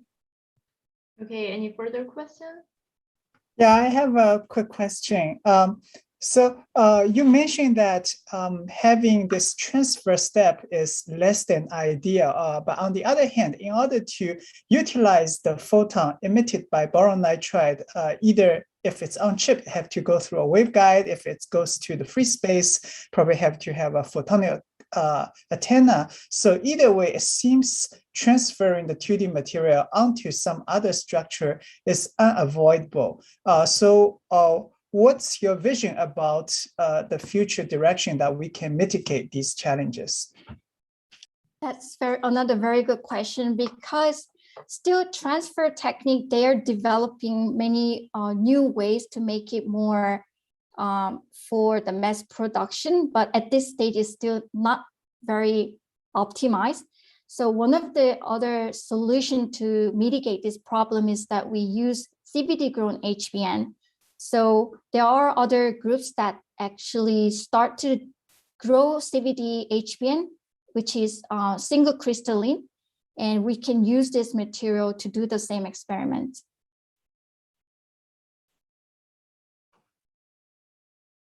Okay, so I think we are in a good shape in terms of time. Thank you, Sejong, again. So thank you, Martin. Mr. Kim. Okay, Martin, do you want to take over? Yep, thanks, Ms. Ho. Our next speaker is going to be Xianting Ding, coming from Shanghai Jiatong University in China. He's going to be talking to us about single-cell proteomics and clinical translational application. Thank you. It's my pleasure to introduce our work here at iCANX platform. My name is Xianting Ding from Shanghai Jiatong University. So our lab has two keywords. One is called single cell. The other one is proteomics. So in our clinical practice, each individual patient only permits very, very limited amount of samples. However, proteins that are correlated with disease occurrence and progression are enormous. So to analyze such complex protein-protein interactions with such tiny amount of samples is indeed a global challenge in precision medicine. Conventionally, we use fluorescent tags to label each single cell. Therefore, we can use fluorescent color intensity to evaluate the corresponding labeled protein expression level. However, fluorescent label has two inherent issues. Color has a very limited number of channels. For instance, red, green, blue. Therefore, colors do not permit very high dimensional labeling on one single cell. Second, fluorescent tags commonly overlap with each other. If we label yellow, green, red, and detect at 600 nanometer, the three channels all give up some signal at this detector. Therefore, to decode such signal overlap and quantify accurate protein expression level is another huge hurdle. Facing such challenges, we need a new labeling strategy that permits much higher multiplicity, and the labels shall be orthogonal and do not overlap with each other. We therefore replace fluorescent labeling strategy with element mass labeling. Briefly, we use mass tag to replace fluorescent tag, and we use mass detection to replace fluorescent detection. Therefore, to compare to conventional single cell cytometry, we developed something called single cell mass cytometry. So our lab has been focusing on working with how to label the elemental tags on single cells, how to capture single cell with microfluidics, the mass spectrometry hardware design, single cell proteomic data analysis, and clinical translational applications. So currently, we can simultaneously analyze more than 50 on single cell using these irretrievable precious clinical samples. Furthermore, if the clinical samples we get are not blood but tissue specimens, we can still use elemental tags to label single cell functional proteins in situ and use laser ablation to acquire single cells for analysis. Therefore, we can simultaneously add more than 50 protein biomarkers co-imaging on the same precious rare tissue specimen. We call this imaging mass cytometry. To realize such capability indeed requires typical multidisciplinary research. Elemental labeling requires analytical research, analytical chemistry research, and microfluidics requires mechanical engineering. Big data and bioinformatics and clinical application requires biomedical research. Therefore, our lab has been divided into three groups. The first group works with single cell elemental labeling strategy. The second group works with single-cell omics clustering algorithm. The third group works with single-cell target protein validation techniques. For single-cell elemental labeling system, the previous literatures commonly use polymer system. However, polymer system is relatively too large, and therefore it is very difficult to label so many of them on one single cell due to space occupation and congestion. We therefore replace polymer system with metal organic frame system. Therefore, we can label more mass tags in a very narrow space, which in turn profoundly increase the detection sensitivity. Furthermore, to recognize the target protein, literatures commonly use antibody system. Antibodies are rather expensive and easy to denature. We therefore have developed a panel of specific aptamers to replace the antibodies and bring down the cost %. This is especially important when this technology is applying for real clinical applications where our patients cannot afford very high cost examinations.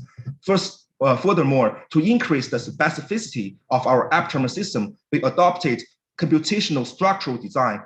We designed certain hairpin structures or introduced certain modifications at specific locations to further increase the docking specificity of our target protein biomarkers and reduce the non-specific binding for non-target proteins. For single-cell omic clustering algorithms, we have developed our own algorithms, which permits high accurate identification of new rare cell populations. Literatures commonly run dimension reduction directly for high-dimensional data. Such direct dimension reduction may neglect those rare cell subpopulation whose biomarker expressions are in the intermediate range. We further project already high-dimensional data into an even higher dimensional space by multiplying 10K random matrices. Therefore, those noises that are not significant at a low dimension will be even further diluted at high dimension. We then run a reverse dimensional reduction for clustering. So as a result, our pipeline can much better identify those disease-relevant rare cell populations in the patient group. We compared our algorithms with all the mainstream single-cell organism algorithms. We have integrated a so-called algorithm decision tree to maximize the statistical confidence given the cell number, protein number, signal intensity, cohort size, and etc. The newcomers in this field can simply input their data into our pipeline, and we will automatically suggest the desired data processing framework for the subsequent statistical data analysis. Furthermore, since we can analyze very high dimensional protein expression profile on each single cell, we can comprehensively divide each patient sample into millions of different cell clusters and easily establish something called cell subcluster association network. Therefore, we are now feasible to visualize the topological association network between many cell subtypes rather than any individual cell subtype alone, and examine the disease diagnostics and therapeutics with much better precision confidence. For single-cell target protein validation, we would like to validate whether the protein biomarkers that we identify from high-dimensional proteomics indeed can be accurately detected at low abundancy on single-cell levels. So we therefore developed a new functional hydrogel material. So this hydrogel material has two superior properties. First, it permits very rapid protein separation based on protein charge to mass ratio. Second, this is a photoclick material, which means that we can immobilize proteins in situ by 30 seconds UV exposure. Therefore, when a single cell is loaded on our hydrogel, we can quickly separate the proteins inside the single cell and then immobilize them inside the gel for immunoblocking. Such protocol largely reduces the protein loss during long-time electrophoresis and transmembrane, which in turn permits single-cell ultra-low protein abundant quantification. Furthermore, we combined microfabrication to generate a microarray and a microrobotic system for single-cell manipulation. Therefore, we expand our single-cell target validation platform into a very high-throughput single-cell parallel validation platform. We can now simultaneously handle over 10K cells simultaneously now.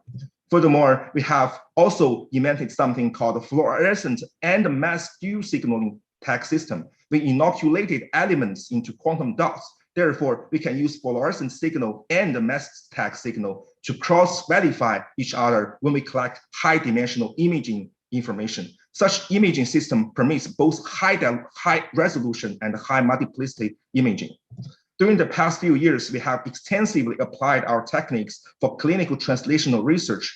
For those biopsies and the tiny clinical samples, it was quite difficult to handle before. With our techniques, we can make very good use of such primary clinical samples for accurate personalized diagnostics and therapeutics. One of the major benefits of our technique is for clinical samples, if we want to acquire, say, 30 different cell subtypes for proliferation, apoptosis, autophage, say 30 different functions.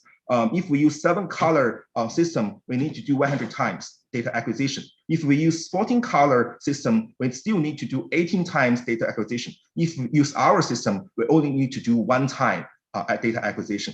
For time issue, let me only briefly introduce 2 clinical application scenarios. The first one is to identify new biomarkers for stroke diagnostic.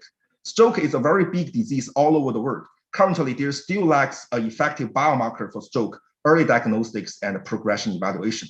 Similar as circulating tumor cells, we hypothesize that with blood-brain barrier injury, certain cells that only belong to brain may bypass this barrier and enter peripheric blood. We then decided to look for such type of cells. We first established animal stroke models. We examine the detailed cell subclusters alterations in blood before and after the stroke occurs. We identify very low abundant neuron cells in the cerebral blood. Similar to circulating neuron cells, we therefore name this rare cell population circulating neuron cells, or namely CNC. When we then recruited a real cohort from the clinical. This cohort consists of 63 patients, 25 with stroke and 38 with other brain disease as controls. We were very delighted to observe that the circulating neuron cells also exist and are significantly enriched in stroke patients. We therefore believe that CNC, as denoted, may serve as potential biomarkers for clinical stroke diagnostics and evaluation. In the second case, organ transplantation patients need to take almost lifelong immunosuppression drugs. So to carefully select the drug that is most suitable for a particular patient becomes very essential. We are very interested to understand whether long-term intake of different immunosuppressant medicines will educate a human immune system into different immune stage after long-term intake. We recruited 140 organ transplant patients from our hospitals and profiled all their T-cell lineages and functional proteins with our technology. We found that in tacrolimus group, the exhausted T-cells become very significant after 3 years long take, which means that T-cells get old. However, in rapamycin group, the regulatory T-cells become more abundant. Moreover, when we stimulate these cells, rapamycin users T-cell tend to be more responsible and more capable. Therefore, we reasonably reach a hypothesis that the long-term intake of rapamycin user may tend to have more robust immune system, which will be against other infections or tumorigenesis after 3 or 4 years. We then recruited another 100 organ transplant patients and monitored them continuously for 3 years. So our records indicate that it is indeed true. The rapamycin user showed clearly lower infection and cancer occurrence after 3 years. Since immunosuppression drugs need to be taken for lifelong, I truly believe this conclusion will help more patients to better select their personal therapy. We have many these more successful cases in the past few years. So I always believe it needs global collaborations. We have therefore generated very broad collaborations with statisticians, mathematicians, material scientists, engineers, and medical doctors all over the world. So after I became an independent PI at Shanghai Jiao Tong University, I've been focusing on single-cell proteomics and clinical translational applications. So I have published over 100 journal papers and got 56 international and domestic patents issued. The red ones are featured articles or cover stories, while the green ones has already been translated into clinical using. We are currently running 11 clinical trials. With that, I want to conclude my talk today. So I want to thank all my collaborators and my lab members for this interesting and basic research. I would like to express my greatest attitude to my PhD supervisor, Professor Qingming Ho, for the continuous support. Okay, thanks for listening. Thank you very much. Amazing talk, a lot of work going on. So time for questions. Actually, I have one, Yeah. if that's okay. Yeah, very beautiful work. Thank I you. was wondering about the aptamers that you use and how you select those, how long it takes to develop them, and if you worry about using aptamers for labeling if you might miss an unusual, protein or mutation. Thank you. This is indeed very important question. Aptamer is relatively smaller compared to the antibody. So the specificity is in general not as strong as antibodies, which is true. So that's why we do not tend to use aptamers for in vivo imaging. However, for in vitro diagnostics, after we design a aptamer with relative strong binding affinity, we can control very well, the in vitro diagnostics like a pH, temperature. So from our case, it is relatively okay for in vitro diagnostics. And also we design, these aptamers not for the linear aptamers. We use some Heterobilaters structures and do some modifications at specific locations. Therefore, to increase the binding strength with aptamer to our target protein, while reduce the binding strength with aptamer to the non-target protein. So that's our strategy. Thank you. Thank you. Very impressive talk. You achieved a lot. Thank you. I was also impressed that you found markers in the blood to detect stroke. Yeah. You can have large strokes, but you can also have very minor ones that are even very difficult to identify. Is your technique sensitive enough to particularly identify those very minor strokes that are still important to know that the patient suffered from them, but that are very difficult to diagnose? Yeah, that's indeed a very interesting discussion. Currently we have only examined like 60 to 70 different patients. Some of them are really in a very mild stage, but some of them in severe stage. So we do see the circulating neuron cells in peripheral blood actually varies between the mild ones. I think this is similar to circulating tumor cells in the cancer domain. But however, 60 patients for any clinical conclusion is too, I think, not enough. So we are still trying to recruit more patients. Hopefully, maybe after 1 year, I could give you much stronger statistics. Thank you. Okay, thanks. Thank you. Any other question? Oh yeah, may I have one? So, Sure. Xianqing, congratulations for such a big, achievement. Actually, you developed so many, tools or different detection methods. I'm wondering, did you use it to detect the COVID-19? That's a very good question. In our lab, we are only a P1 lab, so we are not eligible to handle anything related to COVID. So that's I think the biggest difficulty. I do want to do so, but it's really hard to find collaborators who is willing to collaborate with us. I think maybe you can contribute for the personal medicines for the COVID-19 patient. Right? Thank you. Yeah, probably. Thank you. Actually, maybe I can also jump in here with your mass spec work. Yeah. How does that tie in with the personalized medicine part in oncology? Can we actually start singling out cancer cells and being able to say this person would respond to this drug? Because I know currently people use genes, right? You have to sequence all the genes. Yeah. But can you use mass spec to fish out people who can do that? Yeah. That's indeed a very, very good discussion.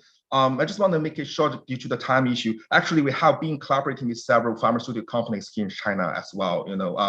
They are doing exactly the same thing as you suggested. We are using this mass spectrometry to profile many proteins with very tiny amount of cells, because most of the time, if you get cells from really one single patient, especially for personalized medicine, every single patient cannot give you many cells. They can only give you very tiny of cells. So precision medicine based on gene sequencing is different from personalized medicine, which is based on very tiny amount of cells. So you have to be able to diagnose many proteins with very tiny amount of cells for a single patient, rather than based on the population level gene sequencing. So that's exactly something we are collaborating with the pharmaceutical companies here.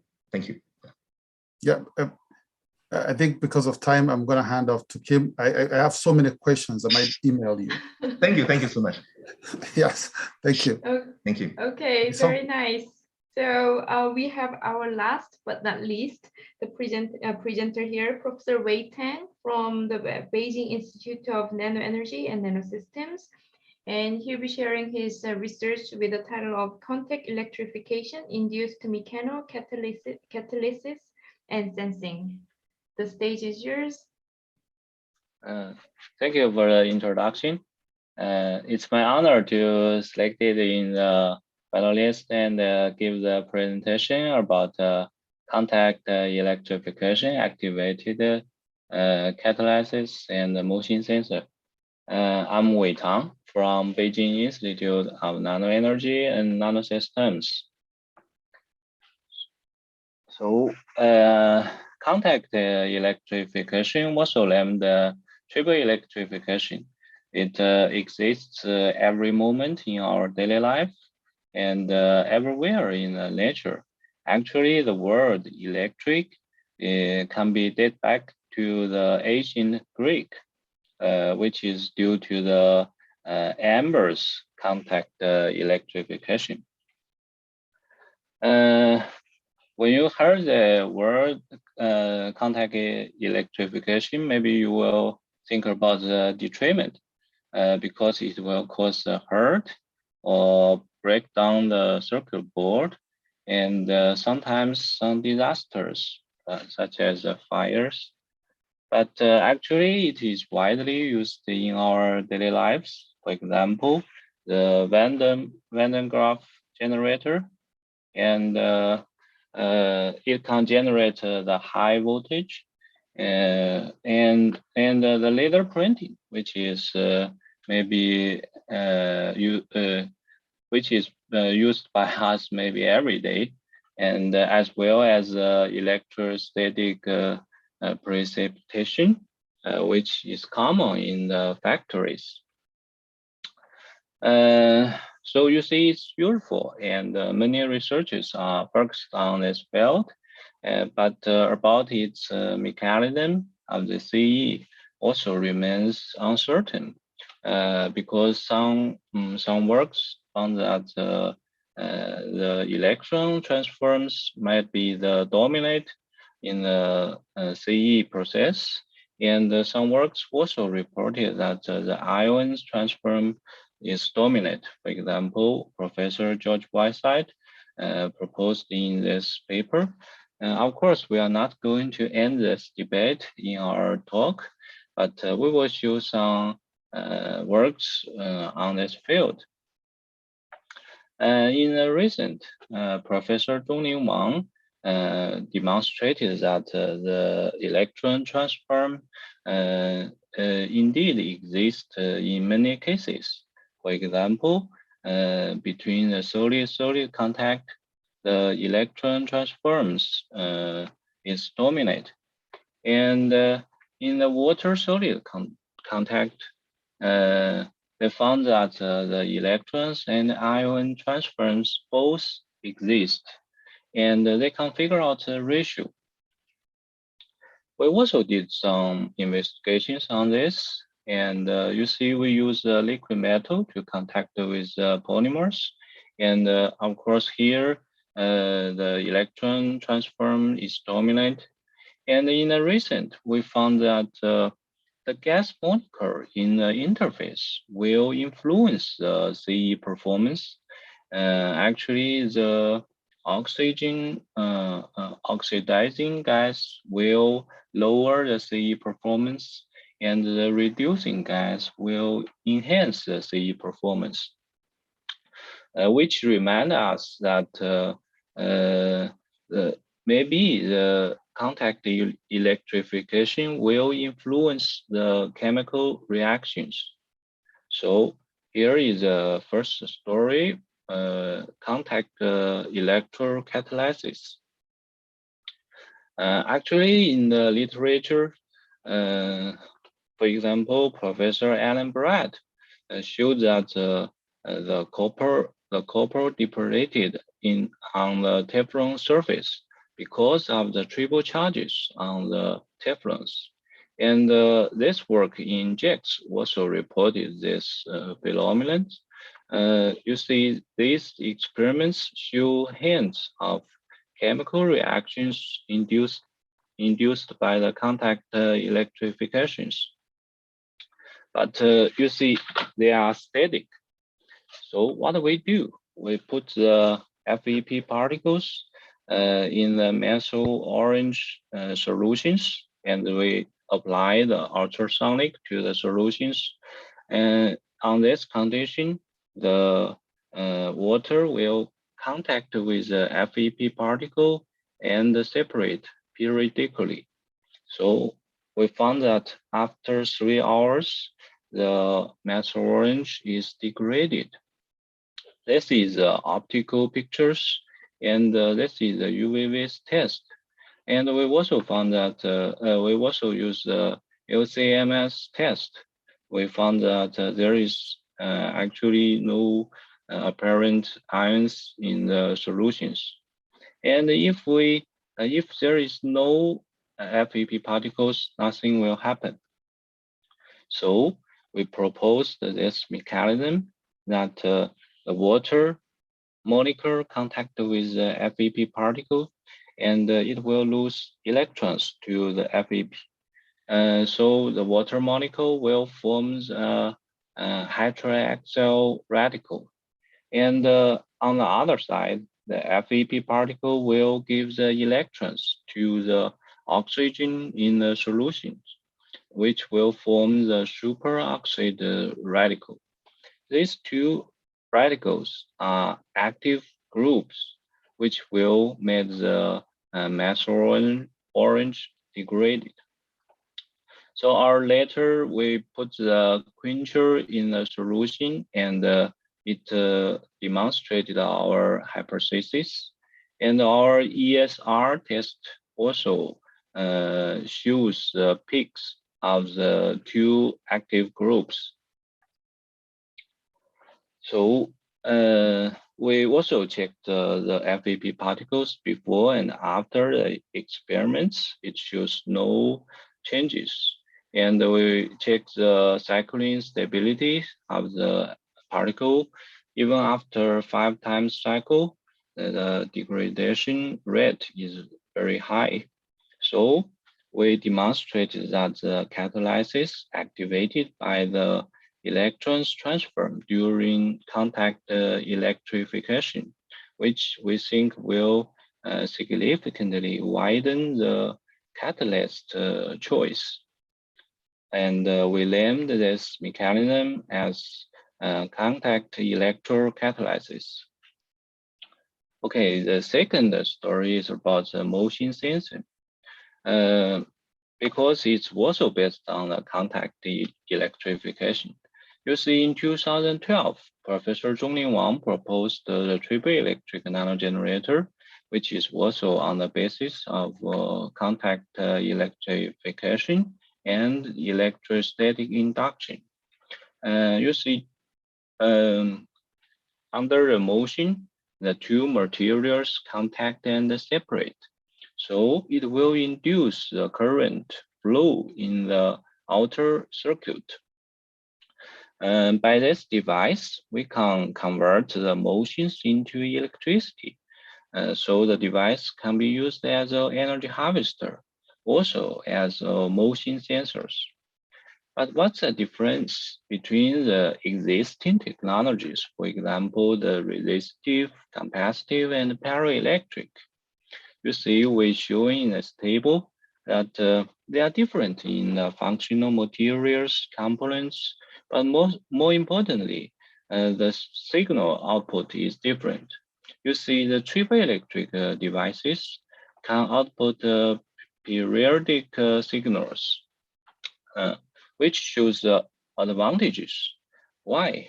You see, we take an example. We fabricate a stretch sensor based on the paraelectric materials, which is made up of PVDF with curved structures. Also, we can use resistive or capacitive structures. And you see the device, we stretch it. It will output the voltages. And we can attach it on the muscle or tendons. So we can monitoring the muscle or tendons activities, which is good. But the problem arrives that we found that after 10,000 cycles, the output will drift because of the plastic deformation of the softer materials. And the temperature and the humidity will also influence the materials dielectric and the volume properties. So it will make the signals drift and affect the measurement, make the measurement inaccurate. Any solution to solve these problems? You see, this is triboelectric devices with periodic structures. When you stretch it, it will output periodic signals. So we can count the number of half a cycle. We make the measurement digitalized. Under this condition, if the temperature or humidity influence the voltage value, the output's frequency and the duration will not change. So the measurement will be stable. Here is a variation. You see, this is the output, and it will be influenced by the temperature and the humidity. You see, the voltage value will vary, and so the measurement will drift under different temperature or different humidities. But if we count the number, we use a digitalized measurement, the result is stable. So we fabricate two sensors, which are stretch sensor and angle sensors based on the strategies, and we show their resolution, and it was both devices show very good durabilities, over 100,000 times, and with near zero drifting. So we can integrate it in the robotic arms to perform the Chinese calligraph, and we can also integrate it in the knee brace, which is a benefit for the patient's rehabilitations. We also collaborate with hospitals to do the clinical experiment. You see, the total knee surgery patients is numerous, but they have a poor recovery rate because they cannot perform the muscle test at home, as well as rehabilitation, as well as communicating with the doctors about their rehabilitation exercises. So we use a wearable knee brace. We integrated our angle sensors as well as the force sensors to the brace, so the patients can monitoring their muscle force every day, and long-term monitoring their bending activities, and communicate with the doctors by the cloud platform. Therefore, we can have three achievements.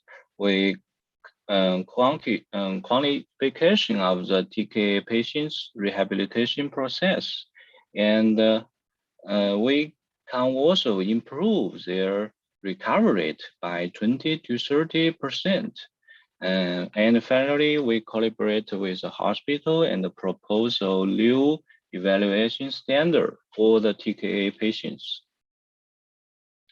Okay, so I will make a summary. I present two works on the contact electrification. First, we use the electron transform during the CE, and used it in the catalysis, which is a new catalysis mechanism and we think it will significantly widen the catalyst choice.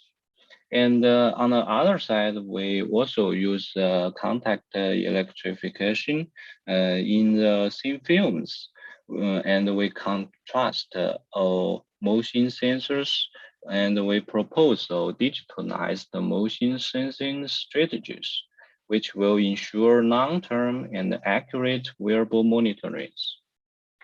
Finally, I want to thank Professor Zhonglin Wang and Professor Haixia Zhang. You see, I studied my research from Professor Zhang's group, and after graduated, I went to Professor Wang's institute. So they are both my mentors and boss. Finally, I want to thank my group members for their effort and also the fundings. Okay, thank you. Thank you for your listening. Okay, thank you very much. So it's time for questions.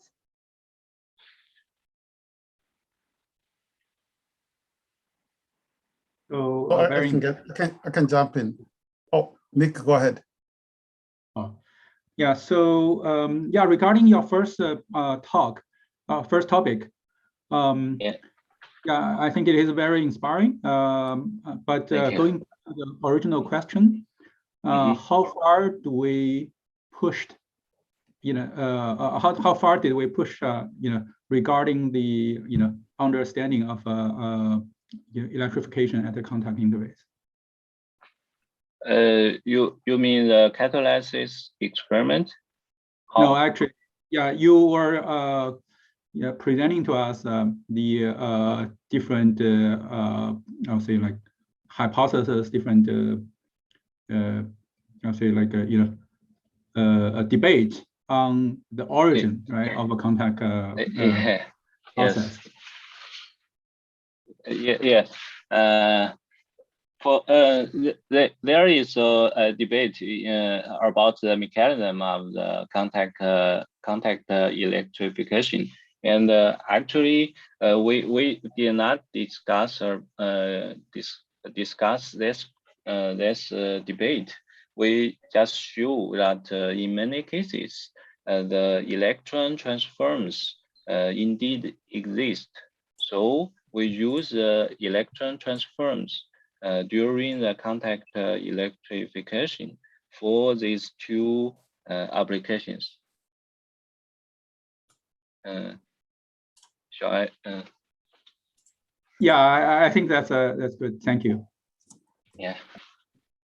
Okay, Martin. Quick question for me. When you're doing this work on contact electrification, every surface has a layer of water, adsorbed water. Yeah. Right. But in your discussion, you're highlighting the underlying chemistry, not this one, the solids or the wearables, right? When you're talking about the wearables. The wearables. Yeah. So when you have those two materials together, they will have an adsorbed layer of water. If you're working with the body, there'll be contaminants from the body odors and all that, right? So how do those come into play in the performance of the device? Actually, for these devices, we don't need to put it in the water. It will work in the air. I will show this. You see these two materials contact, so the electrons will transform. Okay, hold up. You're not understanding my question. Sorry. You see in the video you have, right? Yeah. There's a glove that is touching a surface, right? There is a, yes. In that hand, in that blue glove, right? It's a polymer. But if you put it in air, there will be what is called adsorbed water. It's from the water vapor. You mean the material will absorb the water on the surface? There'll be physical attachment of water. There's a very thin layer of water in every material. Yes. Absorbed water, physically absorbed water. Yes, right. Yes, I see. Then if you have that layer, then what is touching first is the physically adsorbed water between the two materials. Mm-hmm. Yeah. What role does that play in contact electrification? Yes. Actually, it will indeed influence the output. It will influence the output. For example, if we change the humidity of the environment, the output value will be varied. You see this, and the measurement will drift according to the environment humidities. So here, you first. And then in that case, right, if that is the case, then if I look at your first section where you're talking about the reduction of methyl orange, and you have these radical anions forming in your mechanism. The next slide. Okay. So you see, you are invoking the formation of these radicals and ions that are forming in solution. Do you expect the same thing will happen when you're doing contact rectification between two dry materials? And then that will settle the debate between, is it ions that are participating or is it electrons? Thank you for your questions. For this, we think the mechanism is because ultrasonic will generate many bubbles in the water, so the bubbles will make the FEP and the water contact and separate periodically. So in this case, we think the electron will transform between the water and the FEP. And there is also a work, maybe will answer your question that you see in this work, the water contact with silicon dioxide, and they also test many other materials, and they found that the electron transform and ion transform both exist. Meanwhile, they found that if the contact angle of the material changes, the ratio of the electrons and ions will change. In our case, the FEP takes a large contact angle. So in this case, the electron transform is dominant. Okay. Thank you. Thank you. All right, thank you very much. Okay, thank you very much. So time's up. So we are ready to wrap up every presentation or the presentation. And thank you to all for your amazing work. So Alex, would you want to take over from here? Yes, I'm here. Yeah, actually, I think now is the time for all the committee members to evaluate and give me the grading sheet and send to me in 10 minutes. So here we have 10 minutes. So I want to, get all our finalists to jump in, because after 2 days, presentations, I think a lot of people was here get some, thought about this, Young Scientist Award, also about the iCANX. So I'm thinking, if you okay, the jury, if you finish, you can keep your camera on. If you're not finished, you can turn off your camera, so we can get the the finalists can say something. Yeah. Okay. Hi, Martin, you finished? Okay. I'm done. Okay. And Nick, you done? Okay. Oh, so fast. Good, great. So, Martin, maybe you can go first and say something about this, 2 days, presentation. Yeah. Yeah. So I want to thank everybody and for your very, very excellent talks. It's such a pool of candidates that is really, really hard to tell apart. You've done great work, and I can tell you, as somebody who's not far away from being where you are, it's very commendable. And The other thing that I would say is it would be very useful if you found somebody that you can follow up with and somebody you can collaborate with. Feel free to build our network. Get yourself to connect with people. The network is so important. I cannot emphasize how important it is. And some of you, we might continue conversation. I'm thinking here about somebody like Shanting. I saw you don't have collaborators in Africa. I need to get you some. I need to get clinical trials yes, there. That would be great. You know, that I do not have any collaborating in South Africa. I would love yes. to. Yeah, great. There's somebody from Africa who is a finalist too. So, and that's actually, he's a medical doctor. That's great. So it might be something to connect. So those kind of connections, please reach out to each other and let's build a community. The better the network, the better it's going to be. Thank you. Yeah. So Nick, I think you will leave in 10 minutes or something. Yes. Yeah. So as Alice said, I'm sorry that I cannot stay until the final award ceremony, but I want to use this opportunity to congratulate all the finalists and the participants.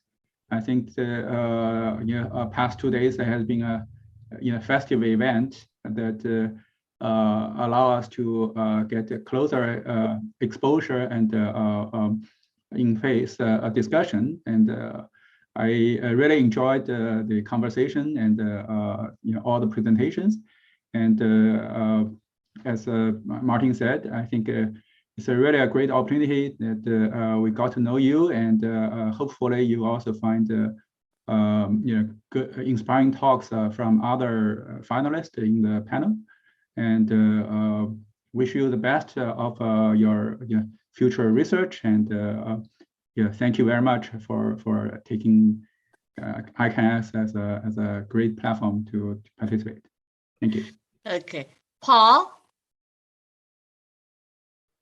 Yeah, this is just an incredible set of talks, and the science that we saw over the last 2 days was really amazing and inspiring. So I just want to thank everybody who spoke, and also Alice and our chairs and committee for putting all this together.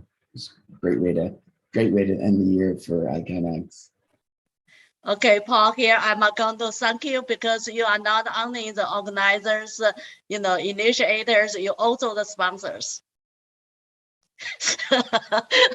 Yes, ACS Nano and give us a big hands, and also with Paul jumping in, be the sponsor, ACN be the sponsor, attract the many sponsors.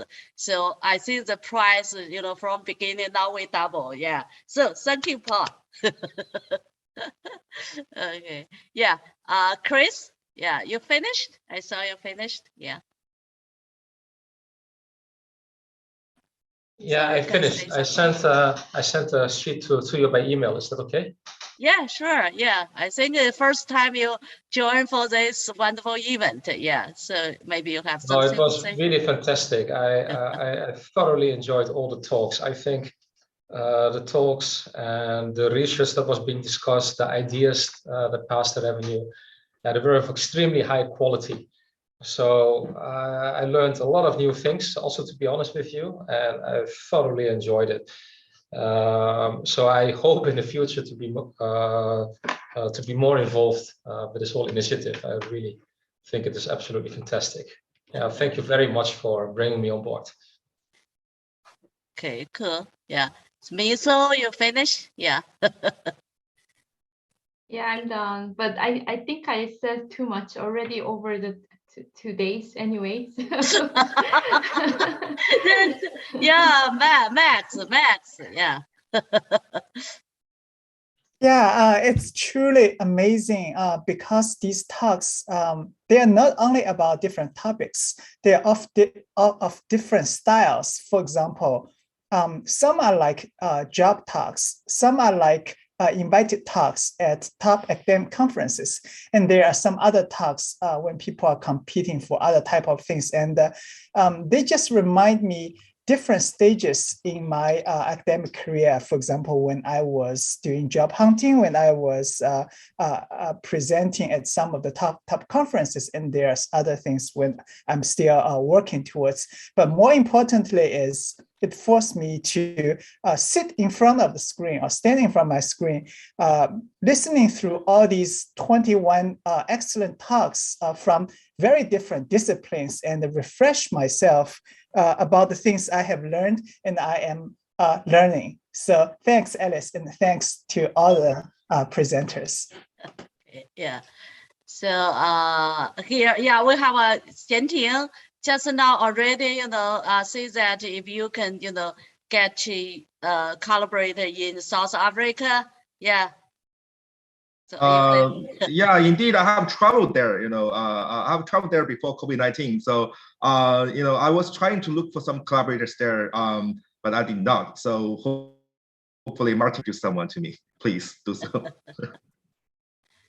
So actually, Xianting, that I see Jesse is in the call. Yeah, he's coming. Yeah, he already in. He's here. So yes, Jesse, I'm in. Jesse's Thank you, guys. Nick and Paul, I didn't get you result yet. Yeah. I just emailed you. Okay, thank you. Jesse, do you want to share your email with Xianting? Or Xianting, you share your email with I'll text Jesse privately. I'll send you a private message now. Okay, yeah. So, Thank you very much. Thank you very much. I'll do the same as well. Yep. Good. Thank you very much. Very good. Okay, yeah. So actually, Jesse, Xianting did a wonderful job. We want you guys to be partners. Yeah, especially can transfer, Xianting's technology to to Africa. I think that will help a lot of people there. Yeah. So yeah, certainly. I saw many people here. Maybe I see that. Yeah, I saw we met a lot of artists this time, right? Yeah, we have a beautiful, the slice design. Fan Wang, are you there? Yeah, so you slice and so Miso, you can say that story. Yeah. Yeah, so I'm here. Why don't you turn on your camera so that you can talk all together for the next few minutes, so that Alice can have some time to sum up all the grades. Yeah, that's what she asked actually.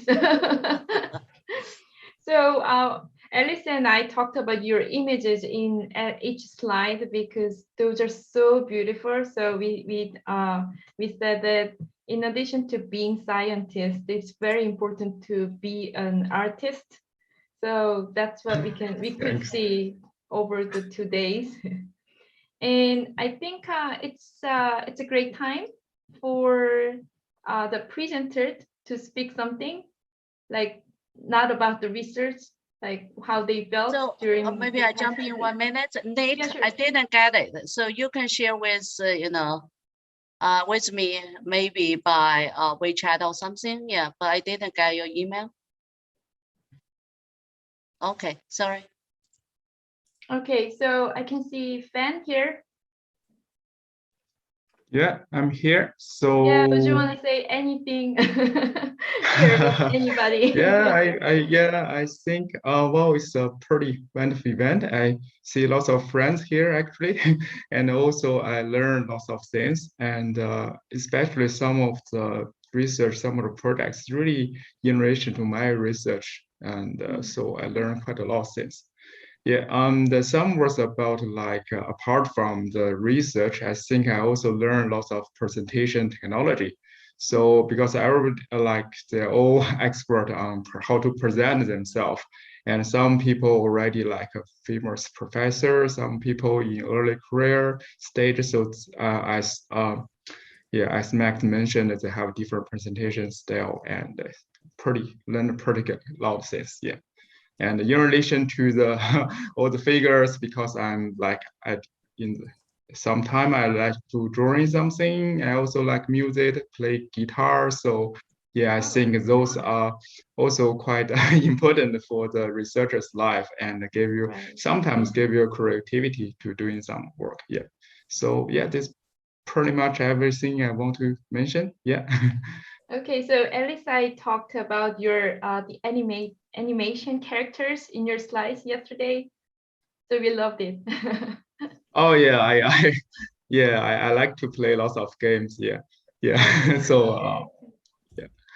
Okay, thanks. How about Marissa?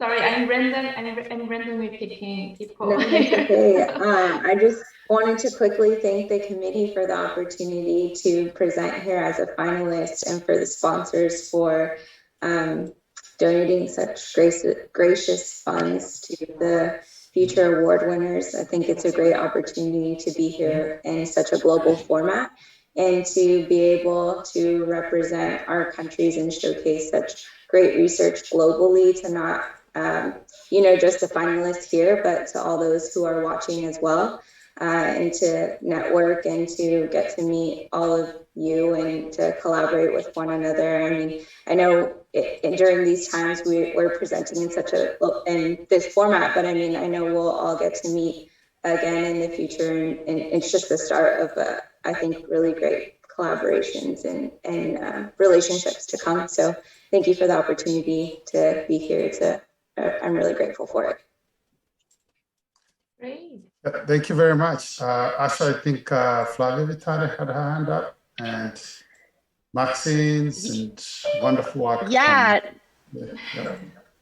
Thank you so much. I just wanted to echo what Marissa just said. I'm extremely grateful for the opportunity to present my work here in this global stage, and I want to thank Dr. Jung, Martin, Mizo, all the award selection committee for giving me this opportunity. And I also wanted to congratulate all my colleagues here, because I heard such a wonderful, inspiring, top-notch research from all over the world, and that was extremely inspiring. It was also inspiring to see so many different presentation styles, and really giving a lot of ideas on how to maybe improve and change presentation myself. It created some connections already, and I'm sure there will be a lot of more connections and opportunities to collaborate in the future. And I'm so looking forward to the possibility of meeting you all sometime in person in the next future. So thank you again.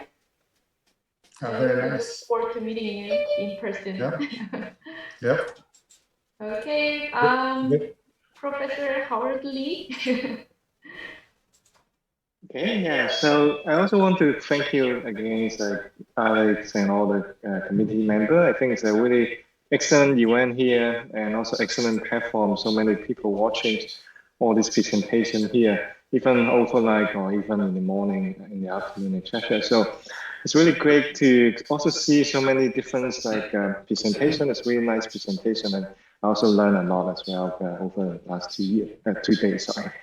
So I hope everyone's have a good health, and I think it's a difficult time. So hopefully next time we'll be able to meet in person, and happy holidays and happy New Year's as well. Yeah. Very good. Also, it was also very interesting to see the diversity of the work. I remember Sandra's talk. I don't know. Oh, she's here with all the very elaborate tissue engineering work. A beautiful, beautiful study. Sandra, are you around? Yes, I'm here. Yeah. Thank you very much. Yeah, it was also very nice for me actually to have the opportunity to present here, and also to be in such a multidisciplinary setup, right? Because my background is a material scientist, but lately, you go finding a little bit your way, and at the end, I always end up listening to the same kind of talk, same people doing tissue engineering, which I love. But sometimes it's also beautiful to come out a little bit of your pot, and see what other people is doing, because it also gives you ideas of how can you apply these materials or these systems to actually a biological setup or something that is more in affinity with your work. So it was very interesting for me also. Thank you. Thank you. Okay, thank you. So Yep. Professor Xiwen Gong. So I love your beginning part of the presentation.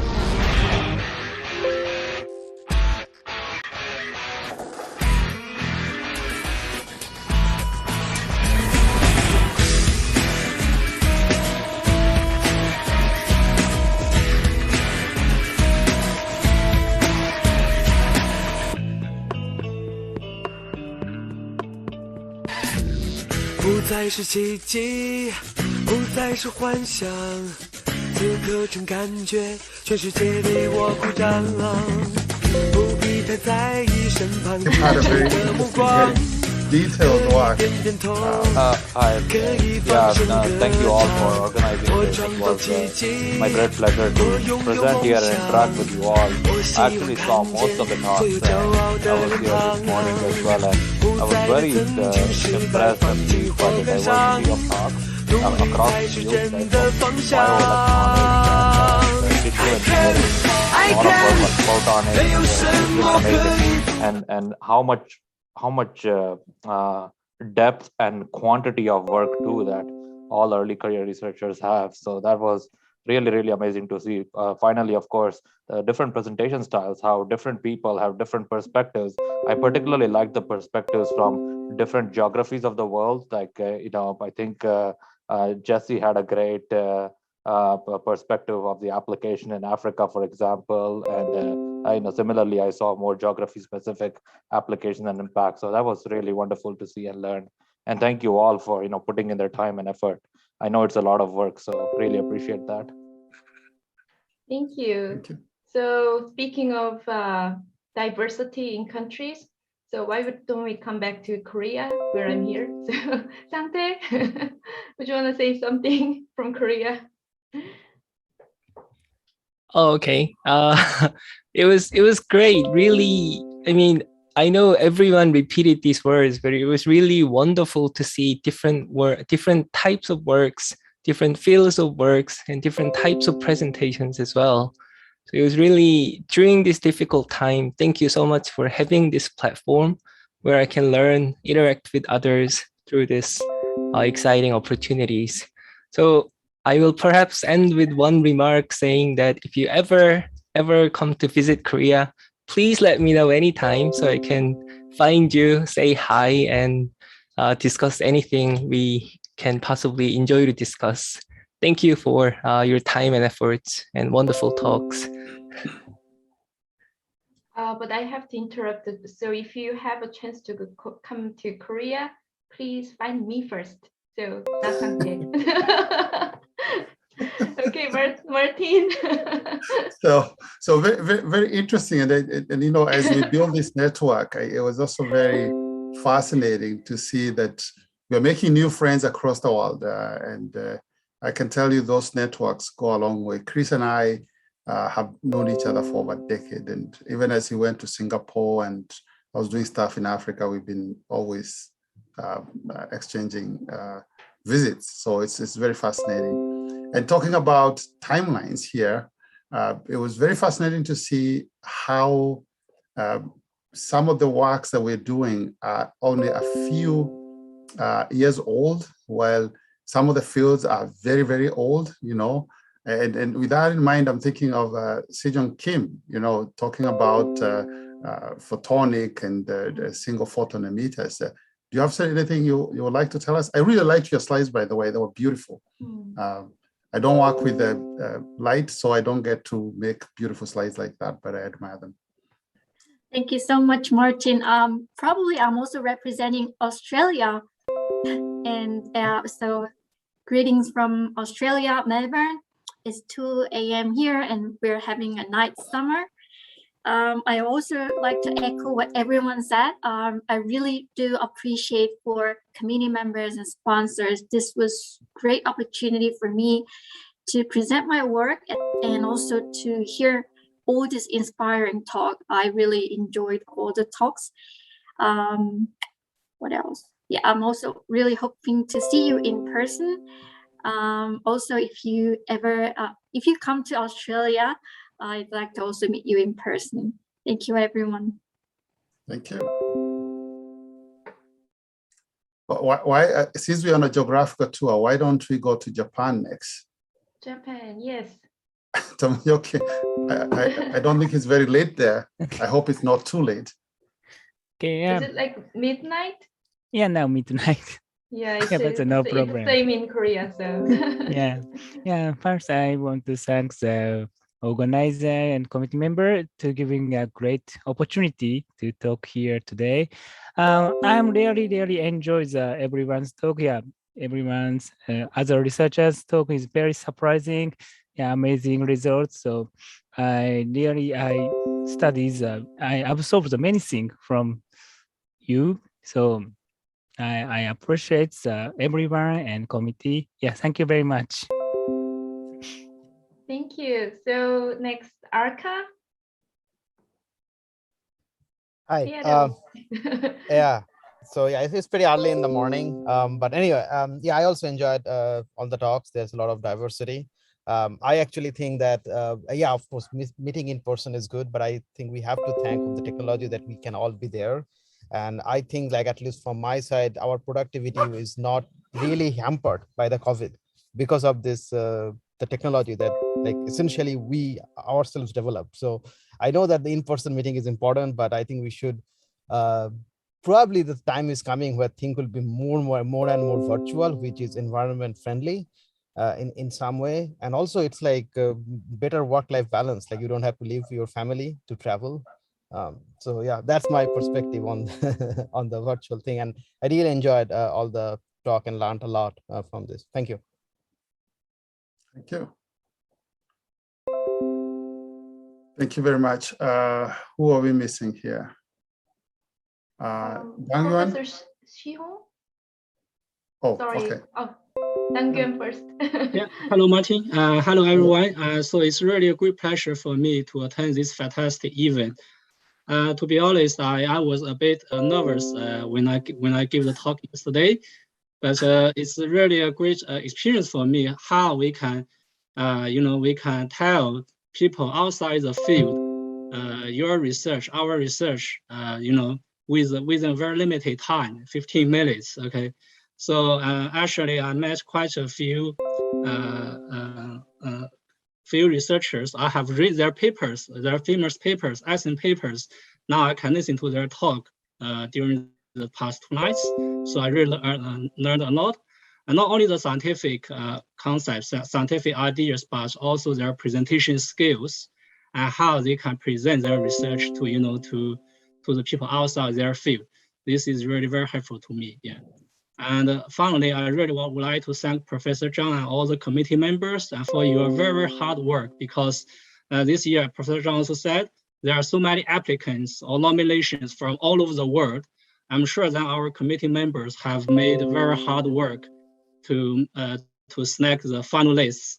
And also, finally, I would also like to thank those excellent journals like ESS Nano, Professor Weiss. So actually, ESS Nano helped me a lot over my past 10 years independent research. So I published quite a lot of highly good cited paper in ESS Nano. Okay, so I would like to take this opportunity to thank Professor Weiss for your excellent journal. Yeah.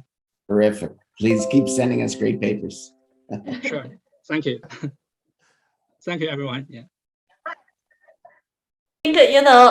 Most exciting time was coming. Yeah, now let's get on the award ceremony.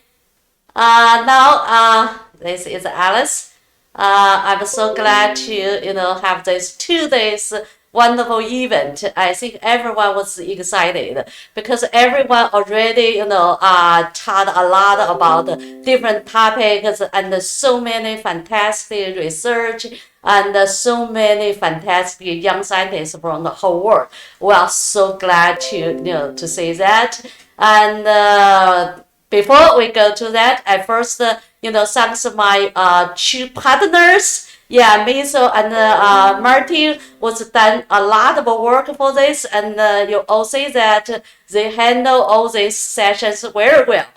Thank you for them, and also thank you our best friends. And this time, though some of them are not here, but you know they really did many jobs for read all these candidates materials and give greetings.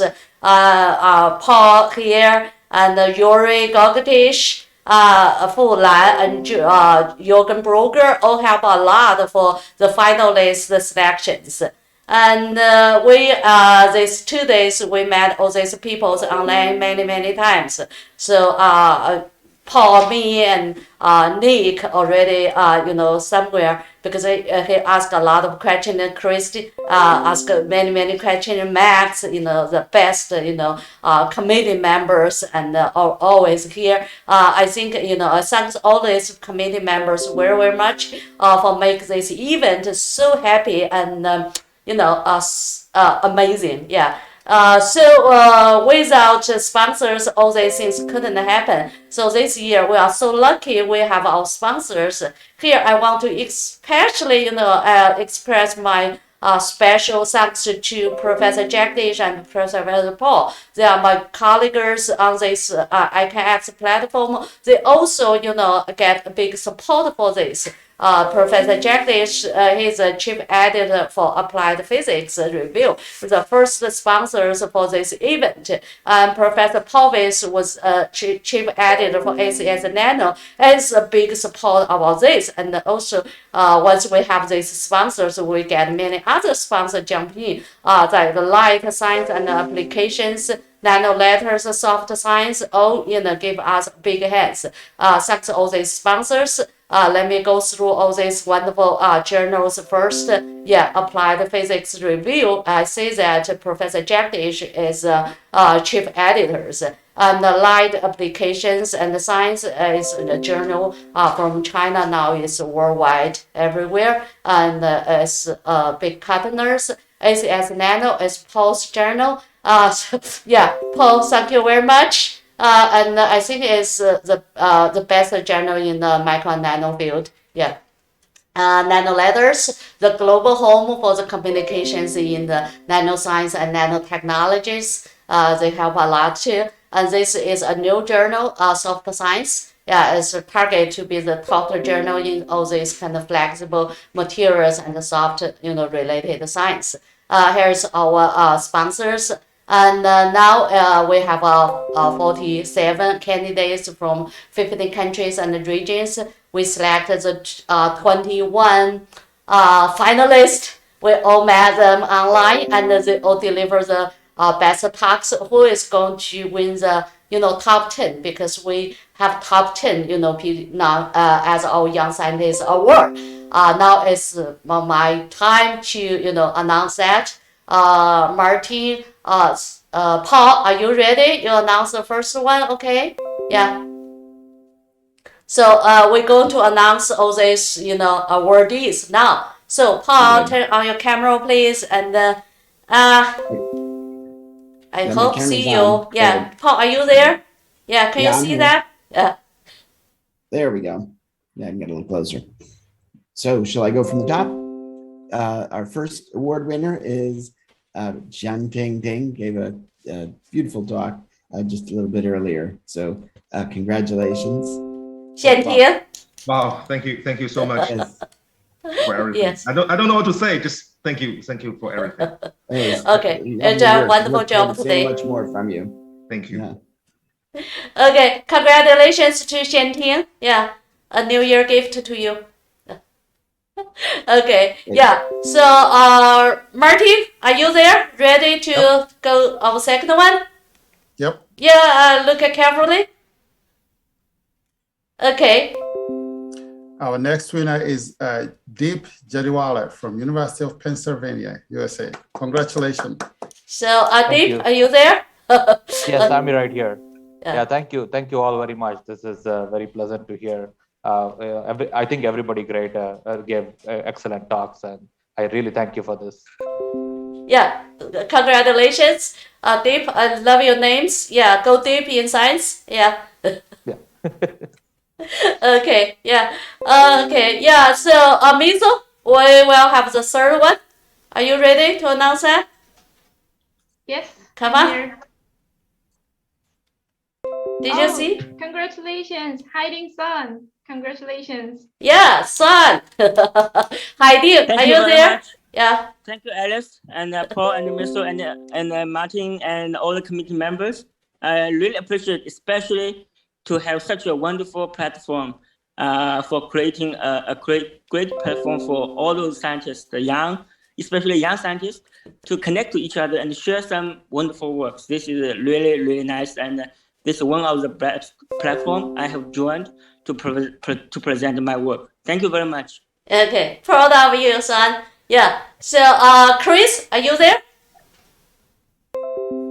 Certainly. Yeah. So prepare to read the names for our, next winner. I can extend the congratulations to Fan Wang. You also are one of the winners. So congratulations. Your talk and your contributions were simply fantastic. Congratulations again. Your PPT, yeah, your slides, super. Thank you. Thank you. Thanks a lot. Thank you this all the community, and it's a really wonderful event. I'm pretty sure all the applicant is really, really good. So I really enjoy this event. Yeah, just want to thank everyone. Yeah. Okay. Fine. It's 2 o'clock in your in Sydney, right? Yeah. So yeah. 2 days, in the early morning, deliver talk and get an award. So you deserved. Okay. Yeah. Congratulations. Yeah. So Max, yeah, we're going to the next. You ready? Yeah. Yeah, go ahead. Okay, cool. Okay, so the next awardee is Shihong Wang from the University of Chicago. Congratulations. Shihong. Well, thank you very much. It's really a huge honor to receive this award among all the brilliant scientists. So I'm also very humble to get this recognition, and also I truly appreciate the fantastic organization and this opportunity. So I always think the pandemic is definitely a really bad thing for the world for this couple of years. But if we want to name some good things pandemic has brought to us, iCANX talk series definitely one of those, right? So I always one thing I keep tell my student is if you don't have anything to watch during your lunch or dinner time, go watch the iCANX talk. Everything is recorded. So yeah, I have been also significantly benefiting from all these wonderful talks. Thank you very much. Yeah, thank you, Shihong. Yeah, I like your passion to the science. I see that in last 2 or 3 years you've done such wonderful jobs. Congratulations and keep on going. Yeah, thank you, Professor Zhang. Okay, yeah, we continue. So Paul, we're next. Can you see it, Paul? Yes, our next, I was muted, sorry. Our next winner is Sang-Tae Kim from Hanyang University. Congratulations. Congratulations. So, yeah, are you there? Yes, I am. Oh, wow. I totally did not expect this because I really enjoyed all the other talks actually more than my talk myself. So thank you so much for the award, obviously, and more for the opportunity to present my work and to listen to your talks and for the wonderful events and the time put in organizing these events. Thank you so much. Congratulations. Keep on going. I love the, energy harvest. Yeah. So, Paul, we do next. Okay. Our next winner is Howard Lee from just down the road at UC Irvine. Congratulations. Howard. Thank you very much. It's really unexpected as well, and really my honor to get the award as well. So really nice to see each other and also listen so many beautiful work as well. So thank you for the opportunity and also thank you for the award as well. Okay, Howard, remember next time, every day get up early like Paul, 2 or 3 o'clock. Yeah, so you can That's join right, cool. iCANX always. Yeah. So Paul, we do next. Yeah. Yes, absolutely. Next, we have Flavia Vitale from Penn. Hi, Flavia. That certificate was an extra of there, but yes, congratulations and terrific work. Thank you. I am beyond surprised and of course honored. As Sangha said, I saw so many wonderful talks. I truly was not expecting this to be one of the awardees. So thank you so much. And it's a great honor. Thank you. Congratulations, Flavia, you deserved. Yeah. Okay. Great. Yeah. So Paul, we have next one. Our next winner is Akka Majumdar from University of Washington. I did a sabbatical there once upon a time. So, thank you. Yeah, I also have the same here. I think that some of the talks were so awesome that I thought yeah, I won't be in this top 10 list. Yeah, and thank you everyone. Yeah, thank you. Thank you. Okay, Araka, you should buy Martin a coffee, right? Yeah. Yes, yes, I do. So you almost missed, yes, Martin saved you. Okay. Yeah, I thought it's at 5 a.m. and it was at 4 a.m. Yes. Yeah. Yeah. Okay, congratulations. Yeah. So Paul, we have I think we also have one. Yes, our final winner is Sejong Kim from University of Melbourne. Congratulations. Oh my God. Hi, Thank you Sejong. so much. I didn't expect this, so I'm actually a bit surprised. Thank you so much, all the committee members again. This is a great opportunity for me. Actually, this is my first international award, so I might cry after this. Oh. Thank you so No, much. it's very well earned. Yes.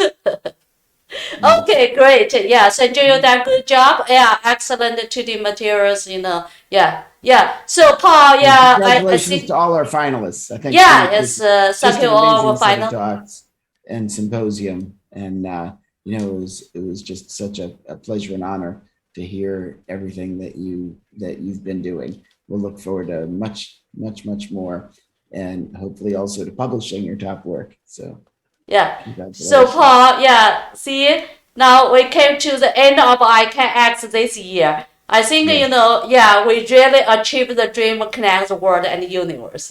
You see, today we have so many young scientists from different places. Yeah, we're proud of that.